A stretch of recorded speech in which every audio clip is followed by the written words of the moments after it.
This United States of America, and to the republic for which it stands, one nation under God, indivisible, with liberty and justice for all.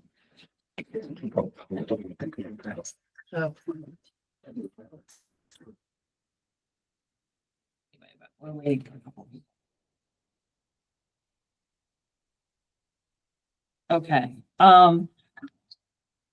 on our agenda, we actually do need an added agenda item regarding ed specs because it mistakenly didn't get put on the agenda. So Fran, would you mind I'm making? going to make a motion that we add an added agenda item to new business for a vote. Maybe number 3 is a vote on the ed specs for the middle school, high school project and the Broadbrook school project. Second. All right, so Fran has made the motion to add the agenda item and Courtney has seconded. All in favor? Aye. Any opposed? All right, motion passes. Does that work, Jess? Are you good for? Perfect. All right, next on our agenda, we have commendations tonight. Yes, Patrick, do you want to take it away? yeah, absolutely. So what we have is our Crystal Apple recipients. What I can tell you is this is in partnership with Horace Mann. Unfortunately, Dave Mosier could not be available today, but certainly I'm going to take the opportunity to recognize our employees from each school. Just to give a little background on that award. The nominee is any staff member, so it can be certified or not certified, who has demonstrated understanding of the needs of students as an individual and or as a group of students. They demonstrate through their actions, supporting and caring relationships. They support a positive, compassionate school climate. They encourage a love of learning, exhibit a collaborative approach, and also challenge students to reach high standards and expectations. So certainly it's something that we take great value in and enjoy the opportunity to do this on a quarterly basis. So with that, we're going to start with elementary and start with Broadbrook administration to share our Broadbrook school recipient. Come on up.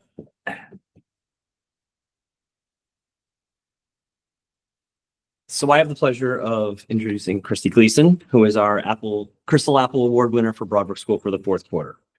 So the person who nominated Mrs. Gleason wrote, "I believe this person is deserving of this award. Christy is consistently upbeat, positive presence at the Broadbrook Elementary School, and her impact on our school culture cannot be overstated. Christy's energy and optimism brighten every hallway she walks through. She is not only a joy to work with, but also someone who uplifts those around her and her genuine kindness and enthusiasm. This year, staff greatly appreciated when she coordinated several initiatives aimed at boosting morale and spreading positivity throughout Broadbrook School. 2 standout efforts included her flower cart and snack cart, which brought much needed moments of joy to our staff. These thoughtful gestures were not just kind, they were deeply meaningful to our school community, and they perfectly reflect Christy's unwavering commitment to fostering a supportive and cheerful environment. As we approach the end of the school year, Christy's positive demeanor continues to be a source of encouragement and comfort to both staff and students, and I could not agree more. Thank you. So congratulations.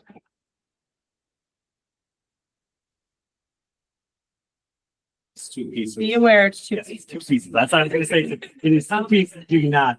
Thank you. Thank you. Congratulations again. Congratulations. Thank you. Next, if we call the middle school.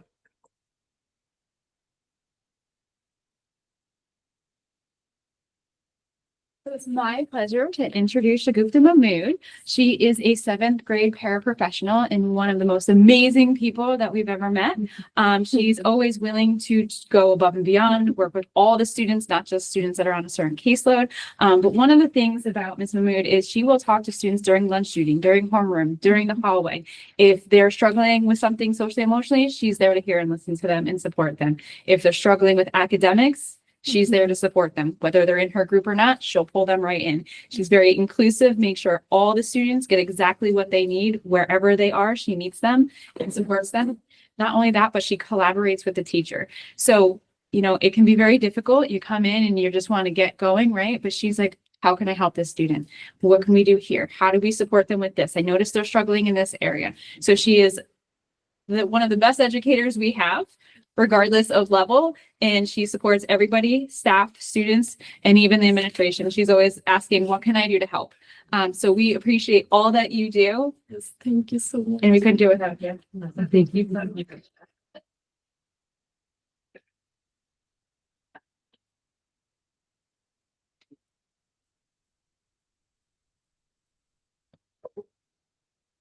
So much. Thank you. Thank you. High school. Hey everyone, our Crystal Apple Award winner couldn't be here this evening, but her name is Nicole Walker, and I'll read some great words about her. It is with great pride and wholehearted enthusiasm that I nominate Nicole Walker for the Crystal Apple Award. Nicole is a remarkable guidance counselor whose unwavering commitment to students and colleagues has made her a cornerstone of the EWHS community. She embodies every aspect of this award's criteria. Through her actions, leadership, and presence, she has built a culture of care, accountability, and student-focused excellence. Nicole is a pivotal leader on the 10th grade team, providing consistent guidance and compassionate support to both students and staff. Her work is marked by a deep understanding of student needs, and her decisions are always informed by data, equity, and a wide lens of perspective. Whether she's organizing student incentives, designing support systems, or problem solving in real time, Nicole keeps our school moving forward with grace, purpose, and heart.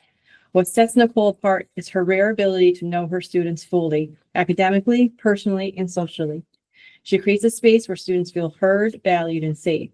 At the same time, she holds them to high expectations, always encouraging them to rise to their potential. Her unique blend of empathy and accountability earns students' trust and motivates them to grow into the best versions of themselves. As a colleague, Nicole is equally impactful. She's always available to listen, offer thoughtful support, or gently push us when we need it. Her presence brings calm and clarity, and when she is not here, her absence is truly felt. She's a sounding board, a problem solver, and a steady force that keeps our team grounded in what matters most, our students. Nicole's influence reaches far beyond the counseling office. She has a hand in nearly everything that makes EWHS the special place it is. Her leadership, reliability, and compassion make her an invaluable member of our school community. Nicole Walker exemplifies what it means to support, uplift, and lead. She is deeply deserving of the Crystal Apple Award, and I can think of no better person to be recognized for her profound impact. Thank you.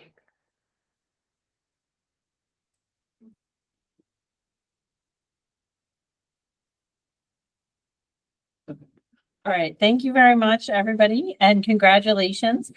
People who were involved in that Crystal Apple Award commendation, you are more than welcome to stay for the meeting, but we also understand if you want to head out, we understand it's the last day of school.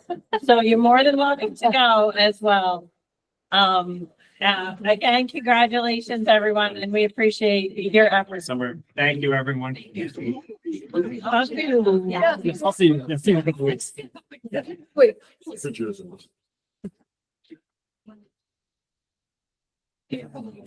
Thank you. There's gonna like came.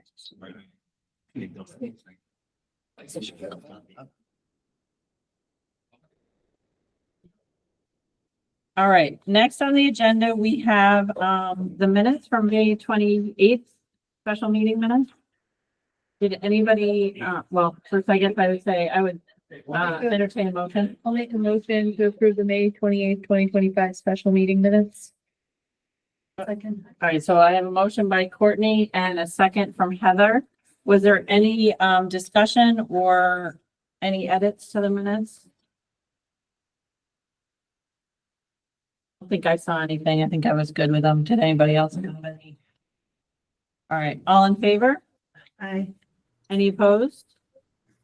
All right, the minutes. Okay. All right, Denise is gonna abstain. And yeah, we can't close the door. We have to leave it. Ryan, sorry. Carrie, are you all set with the minutes too, just for clarity? Yes. Okay, thank you. Yep. Denise abstained. All right, and next on the agenda, we do have public participation. Is there anyone from the public who would like to speak? Anyone from the public who'd like to speak at this time? All right. Thank you. Very happy. All right. Next on the agenda, we have our year in review school reports. CSG, 'cause they-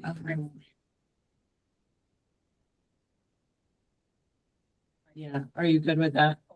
Okay, all right, so actually, we're gonna take one of our items out of order just because we have a few guests in the audience. So under new business for a vote, we had discussed adding the ed specs. I'll make a motion to take item 10.3 out of order. Second that. All right, so motion made by Denise and seconded by Heather to take item 10.3 out of order. All in favor? Any opposed? Okay, so we were gonna have a little bit of discussion, I think, on the ed specs, and then we can entertain a vote. So did anybody? Do you want to start with a general review, or did anybody have something in particular? I mean, I think the memo I put together summarizes the documentation that CSG provided.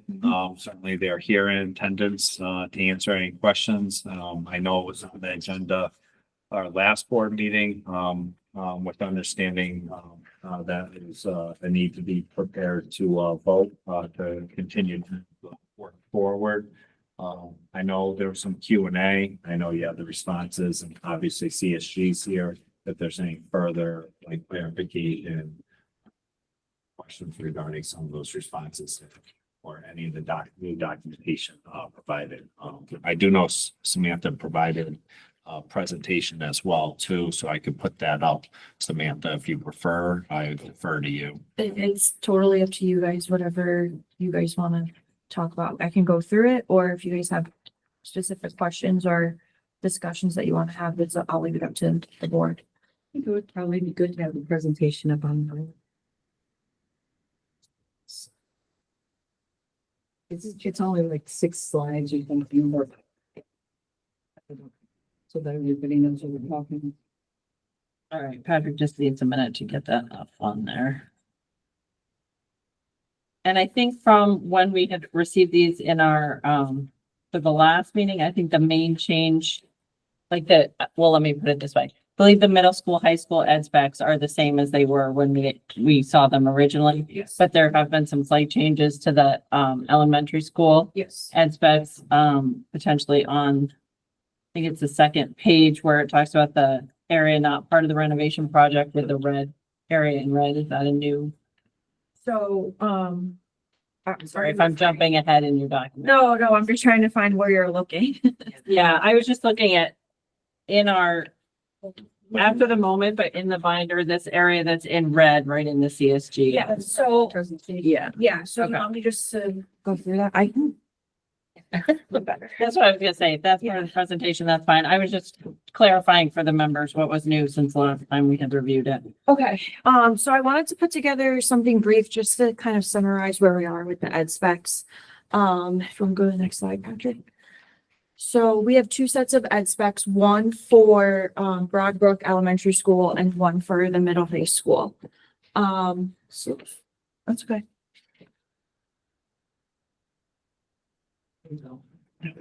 So we So for I'll just get right into Broadbrook. So what we did for Broadbrook is, I know at the last meeting that I wasn't able to attend, there were some questions on the sizing, and why the size was a little bit larger than anticipated. We investigated it a little bit further with the architect GWWO, and we realized that the scaling on their model got somehow skewed. So we quickly remedied that. So the ed specs for Broadbrook reflect the existing sizes of spaces of the current building. So what we did is we utilized those existing areas.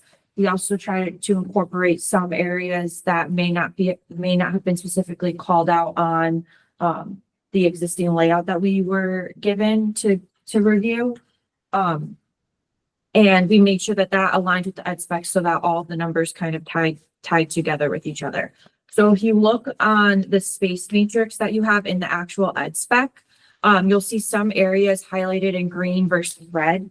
Because I believe it's the first grade wing and the special ed wing of the school, those were more recent projects. for the permanent modulars. So we can't really do too much to these spaces. They can't really be considered as part of the renovation project. So all of those areas are noted in red within the space matrix in the ed specs. All the areas noted in green are areas that we are going to renovate and that will be part of the renovation project.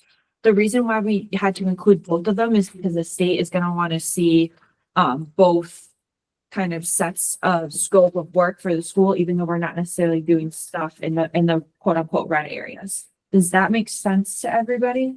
If that makes sense, because that's what you would, I'm sorry, if that's what you had said, I think the meeting before last, I think the thing that drew us was that when we got the ed specs, then it showed that the building was out of size. which Yeah.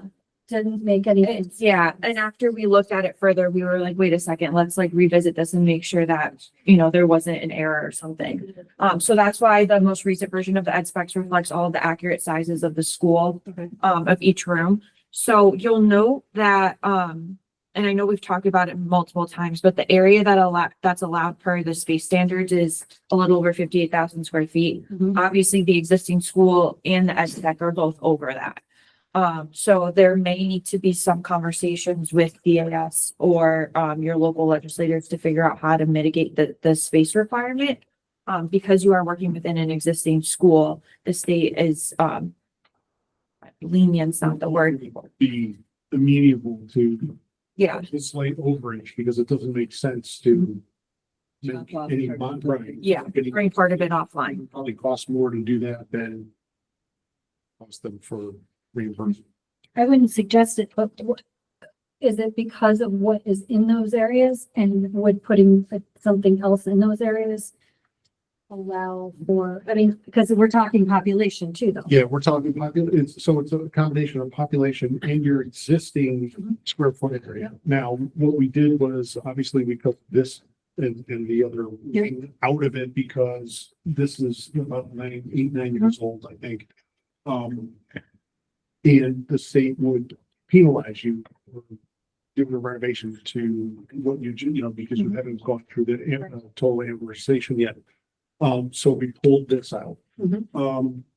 But now you have the existing exterior walls of your existing building, so we're essentially bound by that. Right. It really, whatever you put in it, it doesn't matter. It's just the existing size of the existing building, if that makes sense. Okay. If you guys, I mean, if it's gonna pass because of just based on logic, then I mean, I'll let it be. I mean, yeah, we hope, there's all this.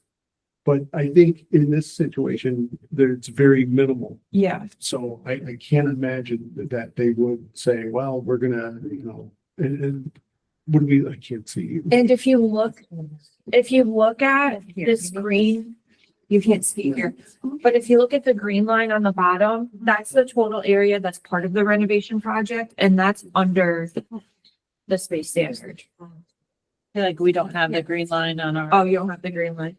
So the total area for building renovation, not including those red areas, is 55,982.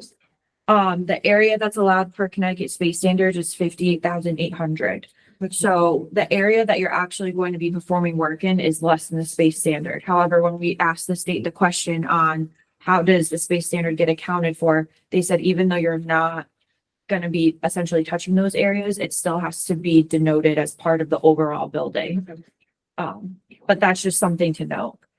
I had asked the question at the last ad hoc committee meeting about whether the students involved in FRC were included in the number here. And I see, and you went and you said that CHC was included, but was FRC included? FRC is part of the ed spec. I don't remember what, I think You have it's, FRC, you have FRC footprint in the footprint, but do you have FRC? Because I believe we were talking to you and you didn't know if the students who are in the FRC preschool were included in the student count.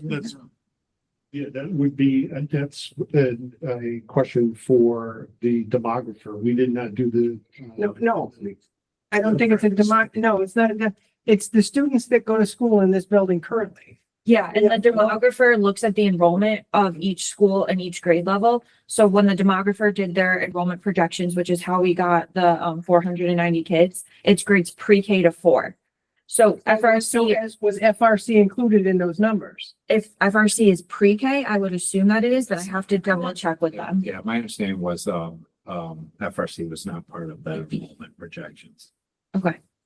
So then. And we have some pre-K, like we have two different programs. You have We two sets of pre-K. Yes. We So have the pre-K pre- that are through our schools and then we have pre-K that are through our FRC. And that's what we were asking is if those kids were counted because it's a separate, slightly separate I mean, population. we can note that FRC should be added to it. I can't say that the state is going to allow that because. But we have square footage in. I mean, it's listed. Hold on. So the FRC program, I did reach out to the state and asked if FRC would be considered as part of the renovation project.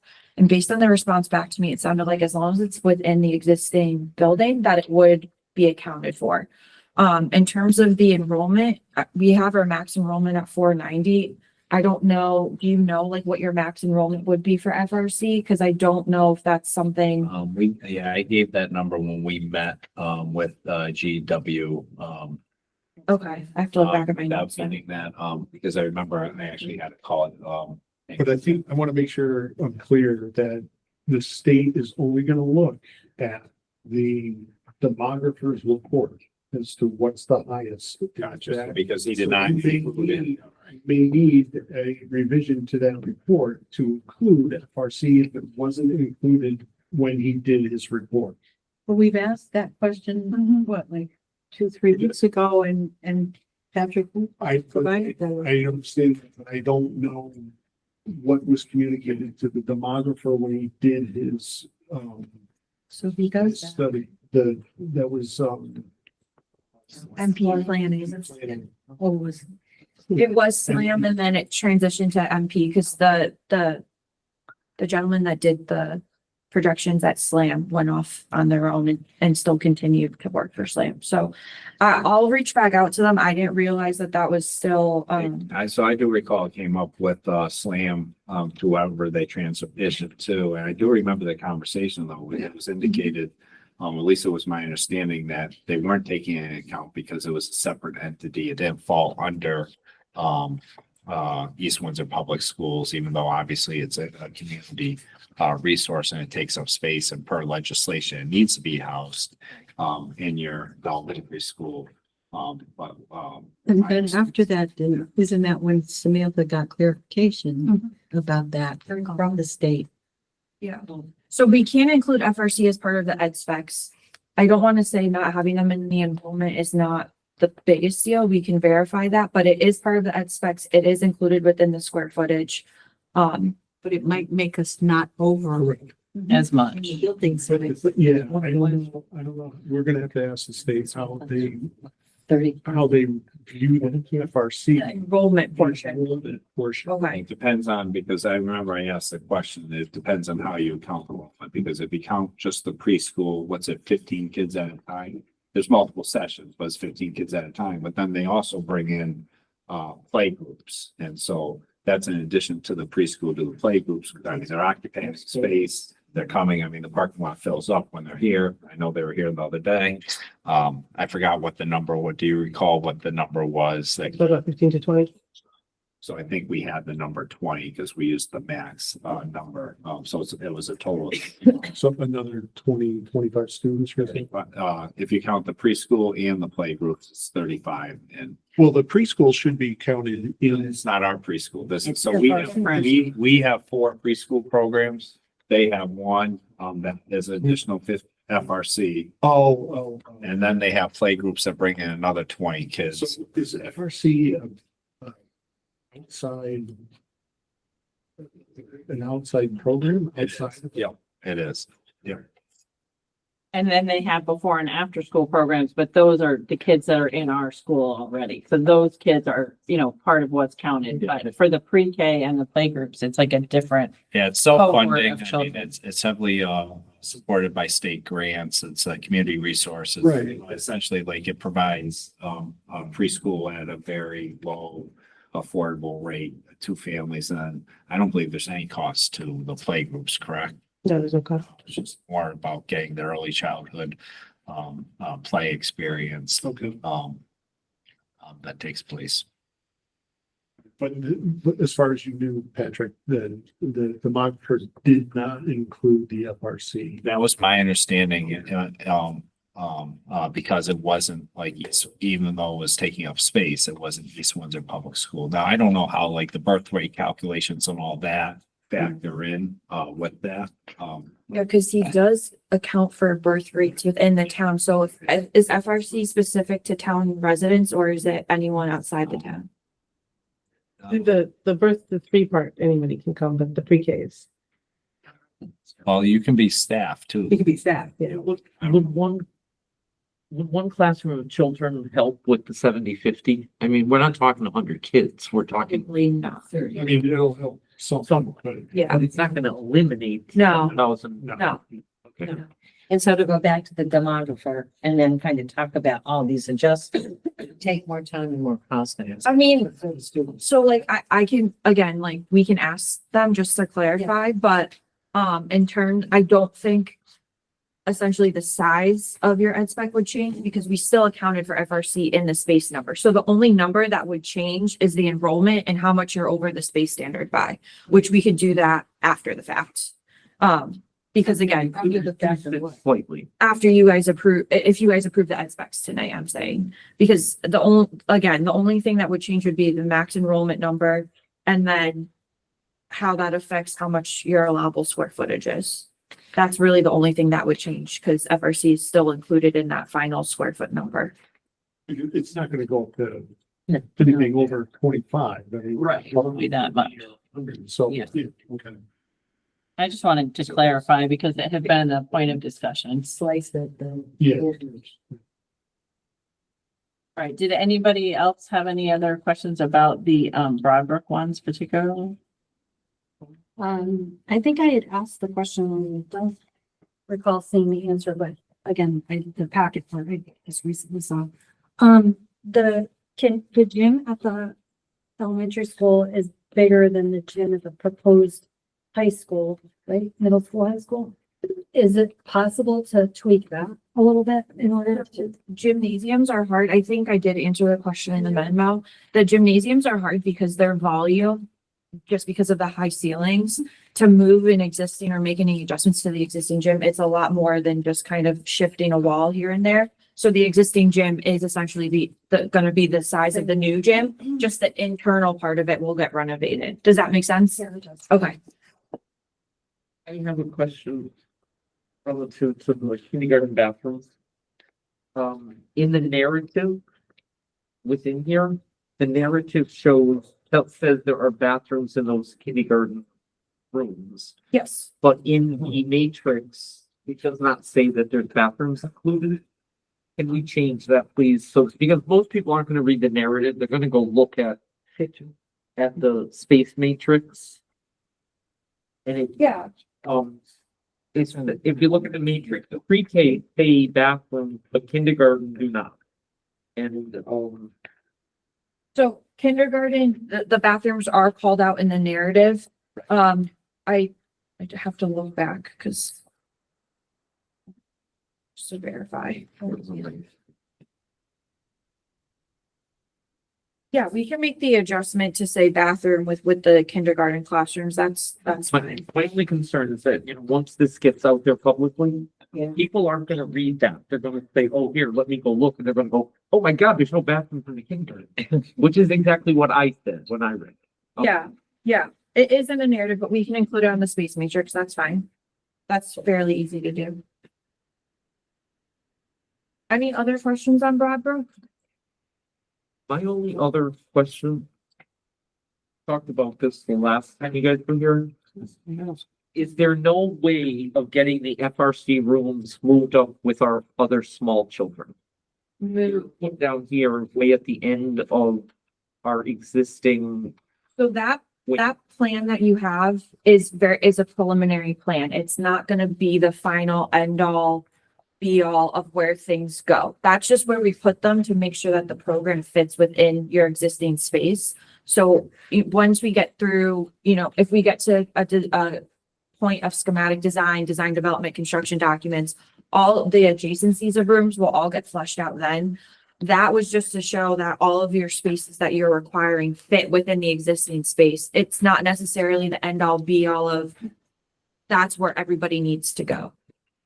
I just want to be clear that they should not be over here by themselves in a back parking lot with no playground equipment. Yeah. They need to be located over here with the kindergarten and pre-K classrooms to have access to these areas out. Yeah. So That's fine. We can get that during the next, phase of design. Cause I'm sure a lot of things within that plant, that layout that I sent are going to get shifted around during design just based on needs and adjacencies and that type of thing. I just wanted to reiterate that really this is just a preliminary review of your space, see how it fits within your current configuration. But when if Broadbrook goes forward and we hire an architect, there's another round of we're going to sit down with administration, what works, what doesn't work, and kind of go through the ed specs again to make sure that everything works the way that the school operates. So there is another opportunity to move things around should you want to move things around, obviously within the confines of the existing exterior walls. I'm sorry, Fran. All right. And then I'll be quiet. No, no. There's no need of moving the gym backwards. I mean, Because, we could look at it potentially, but like I said, because of the way that gyms are built and because of just the volume of the space, it's hard to you would essentially have to put an addition on. you have to do an addition, you can't Well, just move the gym. We have all of that space in the back that they could be using without having to traipse through the entire building to get there. And I may be out of my mind, but as I was here at Mileage Club last week, there is an area back there that has a higher pitched roof. There, where the kindergarten classrooms currently are, those roofs are pitched. And I was looking at it going, well, looks like a gym roof to me if you just level it out. It's honestly just a thought of mine that when you do the architectural renderings, because there is space out there that is recreational based, that perhaps if the gym were located on the backside of the building, they could utilize that outdoor space Then what in an easier manner. would the existing gym be utilized then for? Cafeteria, You already have the cafeteria built in. cafeteria for the nurse. So, again, like I don't want to tell you where to put anything. I'm not an architect, so like that very well could be, they could maybe, Possible. yeah. To me, it makes sense. Yeah, and that's the thing. The gym here, the space. Yeah. But the gym is not the biggest issue. Mine is the FRC rooms can't be off in their own land no. That's all. All right, Fran, did you have something else? Figured it out. Thank you. Okay, Carrie, I just want to check in with you if you had any questions about the elementary school specifically. I'm good. You guys asked some stuff I had wanted to ask, so I'm good. Okay, Thanks. all right, and just for clarification, in the packet, there was a sheet that said questions, and then there were the questions and answers behind that. I didn't realize that earlier, honestly. I just thought it was like if we had questions from the slide. So I was just realizing that some of those that, like you mentioned, the gym, and some of those others are outlined in there. Anything that people submitted within that form link that I sent, it closed last Saturday. So I pulled all the questions that I could from, by that Friday. I checked on Monday, there was nothing else. So those are the final responses. Okay. And then did you have further that you wanted to present as far as your slides in terms of, I know we kind of went off on the. Yeah, the middle school. That was it for Broadbrook, For but I can Broadbrook. talk about the middle high school unless anyone has any other question. One last question. On Broadbrook? Robert. Yes. If we approve these ed specs as they stand tonight at these square footages, which is over the 7,000 square feet, whatever happens with the rest of it, that's what you submit our application for, based on our ed specs, the building will be 7,000 over there, whatever. Correct. Can we change that after the fact, or? I mean, you could, if you had a spike in, enrollment, and we can demonstrate that to the state, or if you decided that you wanted to lop off 7,000 square feet of the existing building, you know, again, you've got to look at the cost benefit analysis of doing that. So it's all adjustable. We're not stuck to, this is what you're going in at this exact square footage. This is your reimbursement rate. It's not, yeah, minor, you know, I say minor, but adjustments to the ed specs have been done after they've been approved. So it's not, you know, don't, you know, because there may be, you gotta remember, we're doing these ed specs based off of a very conceptual, design at this point as well. So, and again, I want to make sure everybody understands that what you see in front of you right now, especially for the layout of the rooms, doesn't mean that that's it. That's what we have to, you know, do. We have a lot of flexibility after the approval, because things come up. You know, we look at moving the gym, you know, put the bathrooms in the kindergarten. So we do have that flexibility. You can't just change it. You can't change it from a elementary school to a middle school. That would raise a red flag. So I just have one question. I just want to understand. So what we would be submitting is, or what we're looking at now is plan, like overall plan, conceptual plan. Mhm. And it would be with the overage as far as space. Mhm. And what we're anticipating is that the state will say to us, we will give you a waiver for that space. Is that?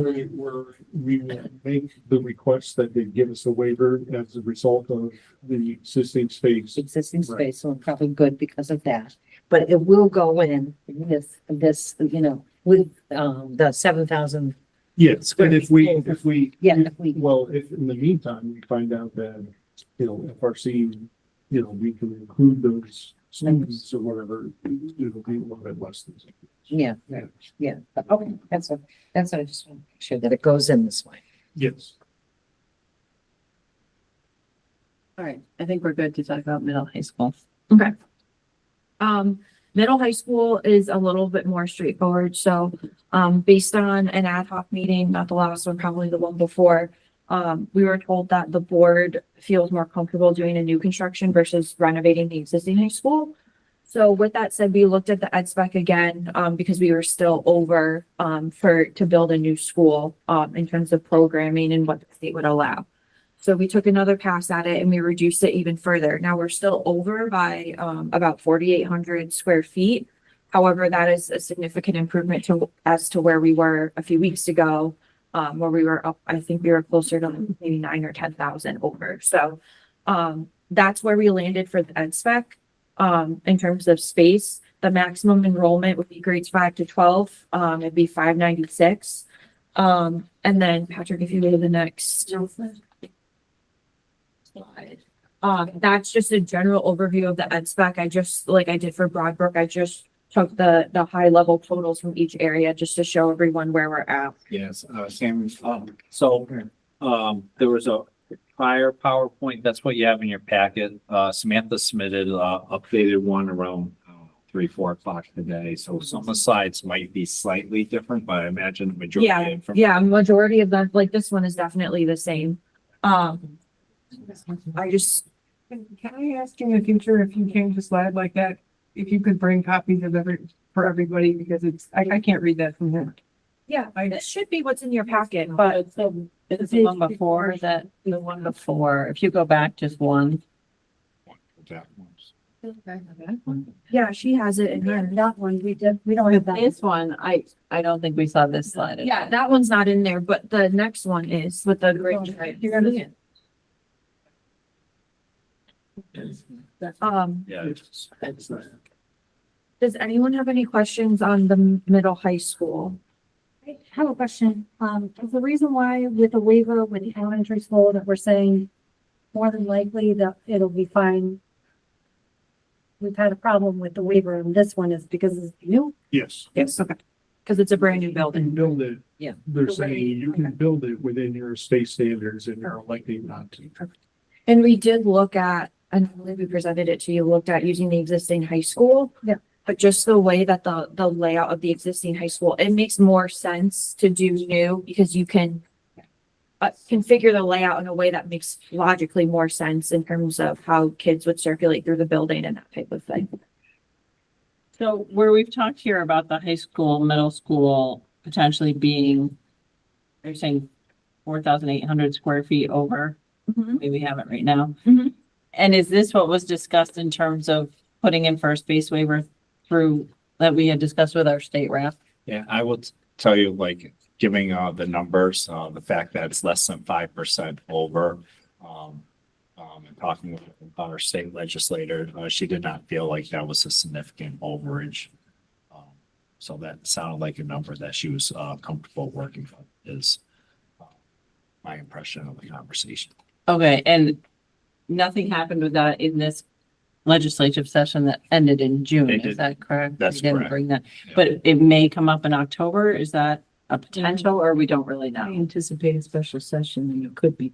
But we always knew that we had next session as well too. So we always knew we had two opportunities, and then based on a couple things that were pending for reimbursement, we made this, as reported at the ad hoc, we made this strategic decision to hold, to see how all that was panned out. Now, I did talk to the first selectman. I haven't seen it yet, but it's his understanding that the 15% Yes. did pass, and that we would be potentially eligible for approximately 78%. So I do have information on that. That's not in your packet because I was doing some research today in preparation for this meeting. Patrick, if you could go a little bit further and I could talk a little bit about the legislation and how like some of the special ledge would work if you guys want. Sam, if the 15% did pass? So this is what I will say. I was looking through today, and if you go to, keep going, Patrick, keep going. So if you look at some of the schools that have exemptions currently in the legislative session that came out earlier today, one of them, Cheshire, being North End Elementary School in Cheshire, actually received an exemption to get an additional 15% rate reimbursement for the early childhood education pre-K. That legislation is actually something that's, I believe, has been passed, but the governor has until June 30th to sign off on all the new legislation. So if the governor signs off on it, then it passes. This is promising, though, that this was an exemption made for a specific school. So I will say that, but I can't guarantee that the governor is going to sign off on everything. Within the special legislation as well, there's the 15% reimbursement for early childhood and pre-K. That's on the entire building. It's not just on the pre-K areas. There's also an additional 15% for special ed, but the 15% additional only applies to the spaces where special ed programming is occurring. And there's some time limits, like I believe for can look back, but I believe for the pre-K, you have to have pre-K for at least 20 years in your district. And same thing for special ed. I think there's a time limit on that. What's the bill? Do you know the bill number? The bill number is 7288, I believe. And I actually, yeah, it's House Bill 7288. I actually, before I got here this evening, I sent, a summary email to Patrick and Denise and Jason and Joe that has a link to the bill. It also has these special, Bill didn't pass. The Senate bill never got pulled off but anyway, that's fine. So, so the summary email that I sent to Patrick has these examples for special legislation. So there's about 12 different schools that had special legislation related to space waivers, increased reimbursement rate, and application for the grant application submission due date extended. But I did send the link to the bill and the researcher that kind of explains what all the changes were. So Pat, they have that in their inbox that he could, if you want to forward it to all of them, you could just take a look for yourself. It's a pretty Thank you. dense document, so it took me a little bit to kind of figure out and get through. But like I said, there's about 12 schools that did get some special legislation passed. Those 15% reimbursement rates looks like they're gonna be passed. But again, we just have to wait for the governor to sign off on everything, and he technically has until the end of June. So I can't guarantee that they're passing, but this makes at least the early pre-K one promising, the fact that this one school has it. It's a whole school. And the pre-K is the whole building. Special ed is only the special ed rooms. I think that district, because again, you gotta remember that 15% won't take effect until July 1st. The submissions of the grant applications have to be in by June 30th. So what I do believe that they did was take advantage, we're gonna get special legislation. And I guess regardless of whether or not the 15% is gonna pass, the legislation, they just got it anyway. But it was more of an insurance policy that they would, go for that 15% because they would not have qualified for it. Even if it passed, because they already did that. They're actually in construction already. The school is, I didn't know that. Sure, yeah, we started construction and So does that answer questions on legislation and the reimbursements and stuff? I know we kind of jumped from the middle high school, but If we have more questions after we read this updated packet, can we send them to you? absolutely, yeah. Yep. I want to be able to digest this. Yeah, it literally it came out fairly recently, and like I said, it's a dense document, but the researcher document that I sent better explains what the changes were. And you can kind of like cross-reference that with the bill, because sometimes the bill gets a little bit wordy, so.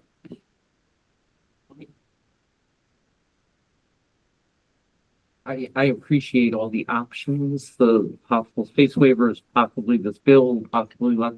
But I honestly think that's not relevant to our ed specs.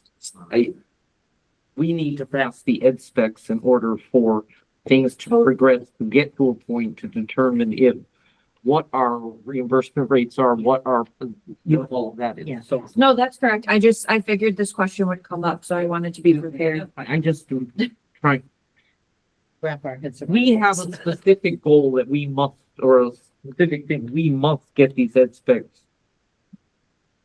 settled in order for everybody else to progress on, to start dealing with all of the crazy of financing and all of that. So to that point, let's get back to the middle high school. Does anyone have any questions on the middle high school? I just want further, I guess, insight on the cafeteria setup for the middle and the high school, whether it's two separate areas or if it's a dividing walls, one area with a divider, which is kind of what the narrative sounds like, but I thought we were doing areas. So the cafeteria. Right. Same question last. yes, right. The cafeteria does have a divider in there. However, if that's not what you want to do, we can put a hard wall in there. That's really. I think it's the verbiage, because the last, we had that meeting at the ad hoc committee meeting. I brought that up and I was just kind of hoping that you would change the narrative so that it made If you it see the narrative, it's added in there. or the description. But it sounds like you can take it away so you can use the space as a whole. It gives you, right, it gives you an option of opening it up and giving you a larger, assembly area. So it's not two rooms. It is too, well. It is 2 rooms, it the is two divider rooms would be, for the Divider. which I'm assuming would be all the time unless you have a larger event that you would need to hold in that space. Or again, if you don't want the divider, it can be a hard wall. It doesn't matter. We put in the divider for the option of having a larger assembly space, should you want it. If you don't want it, we can just make it a regular old wall. I think I recall like when we saw the floor plans that put like early on floor plans. Mhm. I think it had the cap and then the kitchen in the middle and then the two Correct. off to the side. Absolutely. So there was no share of anything. Right. So, I mean, I think that that's kind of what our intent was. So if we can just make sure that messaging. I think so, but I that's not think- the intent if you have a divider. You can- No, you can't have a dividing wall if you've got the cafeterias on the opposite side of the kitchen. No, the kitchen, no, that's not what they're explaining is the kitchen is here. The wall is here. Can be one big room. One kitchen feeds into both. I understand what she's saying. I think there was a plan that had a kitchen in the middle with either side. I think where we landed was we'll do just one room with the kitchen kind of in front and then the divider. But if that's not what you guys want, I can change the narrative. Well, I guess I'm picturing like a divider, like they used to have at town hall where there's like this little accordion kind of thing that you push back and forth. That's Well, something. not very sturdy. Right, something that big is a little bit more. I don't typically like the divider walls because they're extremely expensive. So it's usually a budget issue. But again, if you wanted the option of having a larger assembly space, because those dividers have to meet certain sound criteria. So they're not flimsy. They're pretty heavy duty and they're typically motors because they're so heavy. So it's not something that you. And again, No, I'm not a big fan, right? No, It's on a track, but it's like it's not, Manual. a manual, that's the word. It's like an automated one. So you press the button and it comes and usually it'll lock depending on if they go the full length of the room or only partial length. But if they go full length, they'll lock on the other side so they can't be moved. and again, it's really what you wanted. We felt that it was just an option for you when, you get down to the nitty gritty, we get there, which I hope we do. You either can have it operable or you can have it as a hard wall, fixed hard wall. That will be, we can have that discussion again at that point. Would that make that configuration, would that make the kitchen less expensive? Because you don't have two sides? Does that, as I understand the way you're thinking of it now, kitchen's like at one end of the room? Right. So that's like, it's all together up here, as where we had thought originally the kitchen would be in the middle, dividing the room, and so that there would be a cafeteria on one side. I don't think it would make it, Wouldn't make any. it wouldn't make a difference. Because whatever's in the kitchen is gonna be in the kitchen, whether regardless of where you place it. It's not the location of the kitchen that's gonna make increase or decrease the costs. It's what's in the kitchen and, whatever. Like from a transport or a point where the What's gonna kitchen affect the from one cost? side to the other. What affects the cost is whether or not it's an operable kitchen. Yeah. Because we have to have a structure for it, because those things are heavy. Again, it's not a flimsy, pull it yourself type of divider. It is a very sturdy, heavy, mechanically operated divider. And then, Again, I don't particularly like them because they're expensive and usually we have a budget issue and, you're looking to take, those are the things that I was going to take out because you need structure for it. They're just expensive in general. They're a system. So, it doesn't matter, but I thought there was discussion during the ed specs, maybe not, about having that, be a divider so that we would have another assembly space. If you don't want that, that's fine. I guess I had envisioned two separate cafeterias with one shared kitchen. Correct. So, but it's not going to be that at all. It is one big room with possibly a divider or a hard wall. No, No, it would be a divider. It would either be a divider or it would be a hard wall. Or you do what she was talking about with the But kitchen. not two separate entities anymore. no, it is two separate. It is two It just separate. depends on how you want to separate it. Will there be two server rates? Yes. Yes, Yeah. it'll be two. And how will you, okay, that's, So middle schoolers and high schools won't be. No. Crossing at any point. And they're both entrances, so, Yes. so they enter, they have their own separate entrance. And the idea would be that the middle school cafeteria would be on the middle school side of the building. So kids would come from their middle school classes, walk into the middle school cafeteria. The same thing for the high school, whether the kitchen's in the middle of the room or at the front, there's always going to be one kitchen and two separate rooms essentially. I think the means in which we separate those rooms is what we would decide at design time, depending on pricing and things like that. But everything would be separate. And I see an advantage to possibly having flexibility. You know, you have a larger gathering and you have to have it indoor, graduating kind of, and you have overflow or something. It might not be a bad idea to have something that maybe gets used once a year as one big room, but you have the potential. It's always good to have the option. Right. I would say. We've done a couple of schools. We typically do this in the middle school because you're not allowed to have, or the state doesn't recognize a auditorium for middle school. So what we'll do is we'll put a gymnasium and the cafeteria Next to each other. next to each other with a divider. And that divider stays closed unless they have a special occasion where they need to get the whole school together. They can open up that divider and then there's a little stage usually Yeah. within the gymnasium platform. We can't call it a stage.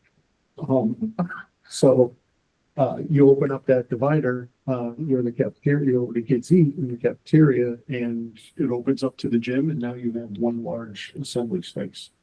So that's what we were thinking that, you know, could be an option for you by having a whole partition in the cafeteria. But again, like I said, if you don't want that, it would just be regular wall, you know. But you are gonna have one kitchen, two serveries, two cafeterias. So, and again, access from their respective school, high school, middle school. And then we can decide it afterwards. I'm sorry. We can decide that afterwards. We don't. Yes. Yeah, during the design, yeah. Any other questions? Carrie or Gabby, do you have any questions about the middle school, high school part of the project?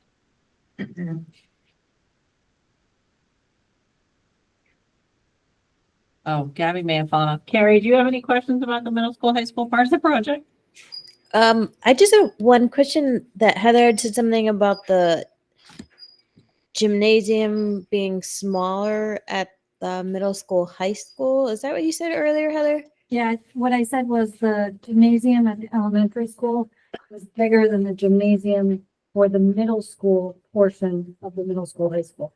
So if we're building new, why couldn't that be something that was reconfigured if we're not using existing walls of anything? Like I get at the elementary school because I it's thought that there was There's a high school gym and then there's the middle. There's there's a high school gym and there's a middle school gym. okay. And there's also a training room and a wellness center with a weight room. And that is that all from Elementary the gym high is bigger than our middle school gym now. school, is it? I'm sorry? I think our elementary gym, I don't know what our square footage offhand of our current, but I mean, I've been in both gyms frequently. I would bet that our current elementary gym is actually bigger than our middle school gym. So you essentially, when all said and done, you would have 3 gyms in operation in the district, which is what you have now, I believe, Yes. because you obviously have a gym at each school, so. Period. I think the reason why is I think that she had said, Samantha had said that the existing elementary school probably was a regular sized gymnasium, and the middle school that we're drawing or building is what would normally be for that size middle school. Yeah, we reviewed with the architect and the Fran D. Fiore, who is our educational specialist, and the 5,000 square feet for the middle school and then the 8,000 square feet for the high school are typical gym sizes for those respective age groups. So the middle schoolers would be able to play a basketball game against another school in that gym. Yes, you have 2 separate gyms. It really comes down At to the the same bleachers. size. It comes down to the bleachers. For high school, you're gonna most likely have bleachers, so you need that additional space to The accommodate. middle school hockey has enough You size. can have Yeah. smaller bleachers, not, we wouldn't anticipate you're gonna have bleachers like you would in a high school. What we do have. We do have bleachers in the middle. But they are smaller than Yeah. high school, Yeah. one side. The capacities would be different for each gym, obviously, because the high school gym was 3,000 square feet larger. So I just want to make sure, because right now we use the middle school for like recreational, outside stuff. I want to make sure we could still. have And then the the middle school uses it for assemblies and stuff too, so. Yeah. Yep, so you would have two, so you could essentially have a high school and middle school assembly at the same time. Okay. Because they'd be in two different locations. Okay. So right now it's listed with the middle school gymnasium at 5,000 square feet and the high school one at 8,000. Is that correct? Yes. And is And that they have to be, the current size of our middle school gymnasium now? Do you know what the current size is? I don't know what the current size is. I could probably get that for you at some point, but I don't know off the top of my head. Yeah. but I'm assuming that I mean, there are certain specs that you're also looking at as far as Department of Ed specs that you have to follow for the new construction, right, for the gymnasium. Well, and the gym came up at one point before because we thought it was too small from what the state said. But once we talked about what makes sense for a gym where you can play a basketball game and have bleachers, that's why they're actually larger now than they were in the So original. they're open space, are we asking No. for? No. No. So GWWO actually they design schools all the time, and those are the typical sizes that they would use Okay. when they're designing a school. Yeah. Like I said, for the elementary school, it's a little bit different because that's existing and it's harder. It's a little bit more difficult. Yeah. As an example, though, I will say at our JFK middle school project, they kept the gym kind of in its shell and they renovated the inside, and it looks great and it functions for them just how they needed it to. So that would kind of be a similar thing that you would do at the elementary school. Just to clarify, because you had mentioned something about an auditorium and how they're not usually in middle schools, but we do in this middle school, high school project, we do have an auditorium with a stage and wing space. And is that potentially in the shared That would area space or is That would be in the common area. So I think things like the high school gym. It's for the high school. Okay, that was my question. That was my clarification that it's for the high school, but again, like right now we have middle school graduation at the high school. So if we were gonna have a larger, What you do with it afterwards, it's for the high school. okay, a larger event like that, we could potentially use it. Okay. Just, I'm clarifying that we actually have an auditorium. The idea would be to, and I think the way that they showed it at one of the meetings was to have things like the auditorium essentially be in the core area, because those are areas that are used for like community events and stuff, and keeping the more academic things towards the outside of the building. But again, that can all be shifted, once we get further in design. Then that was just an idea. It doesn't mean that that's what it has. Yeah, no, I think it makes sense to have the auditorium. But It's just to lay everything out to make sure they fit and see how someone, yeah.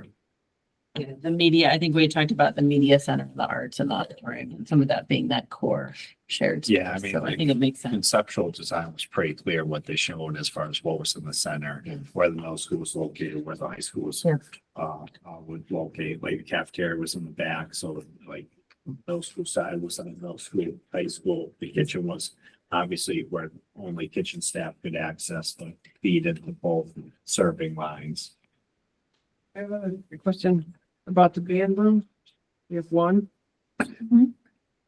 And we have band at the middle school and band at the high school. Yeah.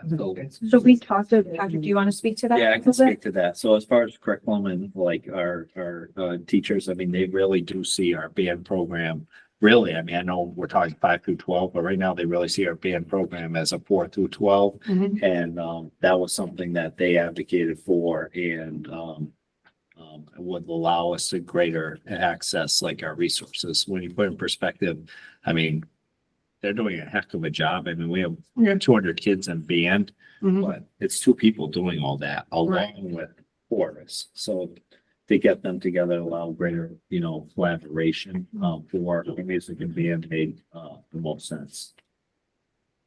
So music, the band then, Well, there's chorus rooms too, so you gotta remember that, so one, they're on different schedules. Two, they can't be in, 2 spots at one time. So if you were doing middle school, chorus, you could have the band room for, high school, vice versa, because you, And auditorium stage 2, we talked about. Correct. Yeah, sorry. Yeah, thank you. So there's going to be one music area. Exactly. Both schools. They're sharing essentially. Right. All of the music programs will be. Yeah. Yeah. Well, they'll access it, they can access it at different times, but let's say they wanted to prepare for concerts, and they do a lot of combined. It does allow for that flexibility as well too. But day to day, it's a scheduling thing Correct. as to who's there. Yep. It's not that Correct. they're all Yep. combined. Correct. And that's what we really saw. I think we saw that in South Windsor too. Yeah. Some of those combinations. All right, were there any further questions about, Noreen? I'm a little concerned about the bathrooms at the high school, middle school. It's calling for two set, and I know they're gang bathrooms, but, you know, it's not a bathroom. It's calling for 2 girls and 2 boys, so that would mean top floor gets girls and boys, and bottom floor gets girls and boys. Is that really enough bathrooms for the amount of children that we have in this school? I'll defer to Tim. I can't tell you, I know what the bathroom traffic is. Is it, I spent a long time actually checking out the bathrooms. is it practical? Yeah. Yeah, so the student population we have, having a boys and girls on the top floor and then boys and girls on the bottom. Yeah. It works. And it's not, it doesn't cause an issue with all of the children utilizing the same No, because the way the, together at the same time. no, when we're looking at the building, we've talked about having like a stop for 7th and 8th graders, and that's 5th and 6th, we've got 1 floor. Right now we have, the way the building is, the 5th and 6th share, a girls' bathroom, and 5th and 6th shares a boys' bathroom, 7th and 8th share, boys and girls' bathroom. There's really not much between that. So that's the plan, Why? the two-story, Yeah, two-story building, your plan as the middle school principals would be 5 and 6 or downstairs. or whatever, yeah, whatever we could figure out, yes. Yeah, 2 grade levels of That's fine by me. Yeah. I'm just Yeah. trying, I was envisioning something where at least 5 through 8 are all together. No. and all trying to use this one No. set of bathroom. No. that are- No, no. Oh, Yeah, we try to keep our 5th and 8th graders away from And then- each other. the high school, There's also, in addition to student bathrooms, we have staff toilet rooms and all-inclusive. I'm not concerned about adults, they can deal with themselves. Yeah. The high school, like the high school, it's not a problem. I'm just envisioning how many bathrooms we now have. And I walked by some of those bathrooms and been like, oh, good God, now to see them. But there's not, We only use one. And we don't open them all. I was gonna say, not all of our bathrooms are open at the high school right now, currently, I don't believe. So I think it would, deferring to the administration to what is appropriate. It's fine. Because I don't know if that's always the best. All right. and then our, social ed room would have their own bathroom. Well, that's what I was. That's one Yeah, thing, so- it's like, Yeah, Yeah. so that's a special ed. Yeah. I see. And that's the all-inclusive toilet room. Is that what on this? No, the special ed rooms, if they need to have their own bathroom or restroom, it should be called out, And it will be in the right narrative. that space. typically, yes, or in the same vicinity next door, or however it ends up getting laid out. So is there any handicap, bathroom if people are coming in other than students? Is there a handicap bathroom anywhere? So there's 3 public toilets for men and 3 for women. So if you were to have a community event, the idea would be, and hypothetically speaking, is let's say you were to have an event in the auditorium and that's the center of the building. Ideally, you would shut down access to both the middle school and high school wings. Yeah. And that area would have the public bathrooms for the community to use if there's an event. So those would have handicap Okay. access if needed. Yeah. Yep. Those would probably be gang bathrooms with handicap stalls. Okay, Carrie, did you have anything else, or Gabby, did you have anything else about middle school, high school aspects? I'm good. I just had another question. I think you answered it for me, and it was the art classroom. I appreciate that. That was the 850 square feet. Mhm. So both art classrooms, middle and high school, 850 square feet. That includes pottery, how many, you check with the art teacher on this one, right? Well, yeah, Space. with all the aspects, we interviewed pretty much every teacher and or department head to verify the space that they need. So art does have the 850 square foot classroom. There's also art storage room. I believe there's 2 art storage rooms, if I'm remembering correctly. And there's also a kiln room. But I'm talking about different things that probably would be happening in a high school art classroom. I don't know how the teachers run their class, but I don't know if, I would think pottery wheels get stored and then they get taken out when they need to be used. No. But we did talk to the art teachers about it and that was, So long ago. I mean, I know they have a separate room off their main room.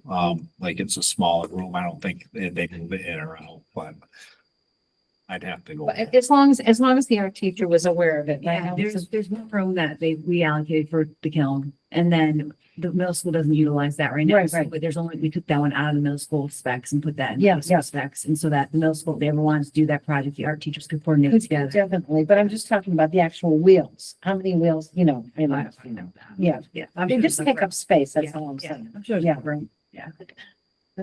As long as the art teachers were looking at that space and thought that could fit in a high school. I know we've kind of gotten into the weeds on these, so I think we're probably, as we said, things may change with the actual architectural things once we get a little bit more forward, but we do have this on our agenda for a vote tonight, so I would entertain a motion. Do we need to do them separately, I would think, in terms of like Broadbrook School and then middle school, high school? I mean, my first time around, but I think that's probably the safe one. yeah, I would do them separately. I think I put the motions in the PowerPoint presentation you guys should have. I put example motions. I'll make a I got it. So it's at the end of this. Oh, I will make a motion to authorize the East Windsor Board of Education to approve the educational specifications for the Broadbrook Elementary School project, state project number to be determined. second. All right, so motion made by Noreen, seconded by Heather for the Broadbrook initially, right? All right. All in favor? Any opposed? All right, motion passes. Carrie and Gabby, do you want to register are you both in favor as well? Yes. Gabby? You muted Gabby, I assume. Yeah, I'm all set with that. There you go. Okay, thank you. All right, so motion passes. And then for the middle school, high school projects? I'll make a motion to authorize the East Windsor Board of Education to approve the educational specifications for the East Windsor Middle High School project, state project number 047 TBD. All right, motion made by Betsy, seconded by Courtney. All in favor? Any opposed? Gabby and Carrie, are you both in favor of that one as well? Yes. Yes. Okay, thank you. All right, motion passes. Thank you very much, everybody. I know that's been an ongoing discussion, so I appreciate your time on that. Okay. All right. So back to our regularly scheduled agenda. We have our year in review school reports next on the agenda. Yeah. Yeah, so what we'll do is we'll start with Broadbrook. We will take it out of order. Warning you. I just said, we will take it out of order. Come on, man, tag your neck.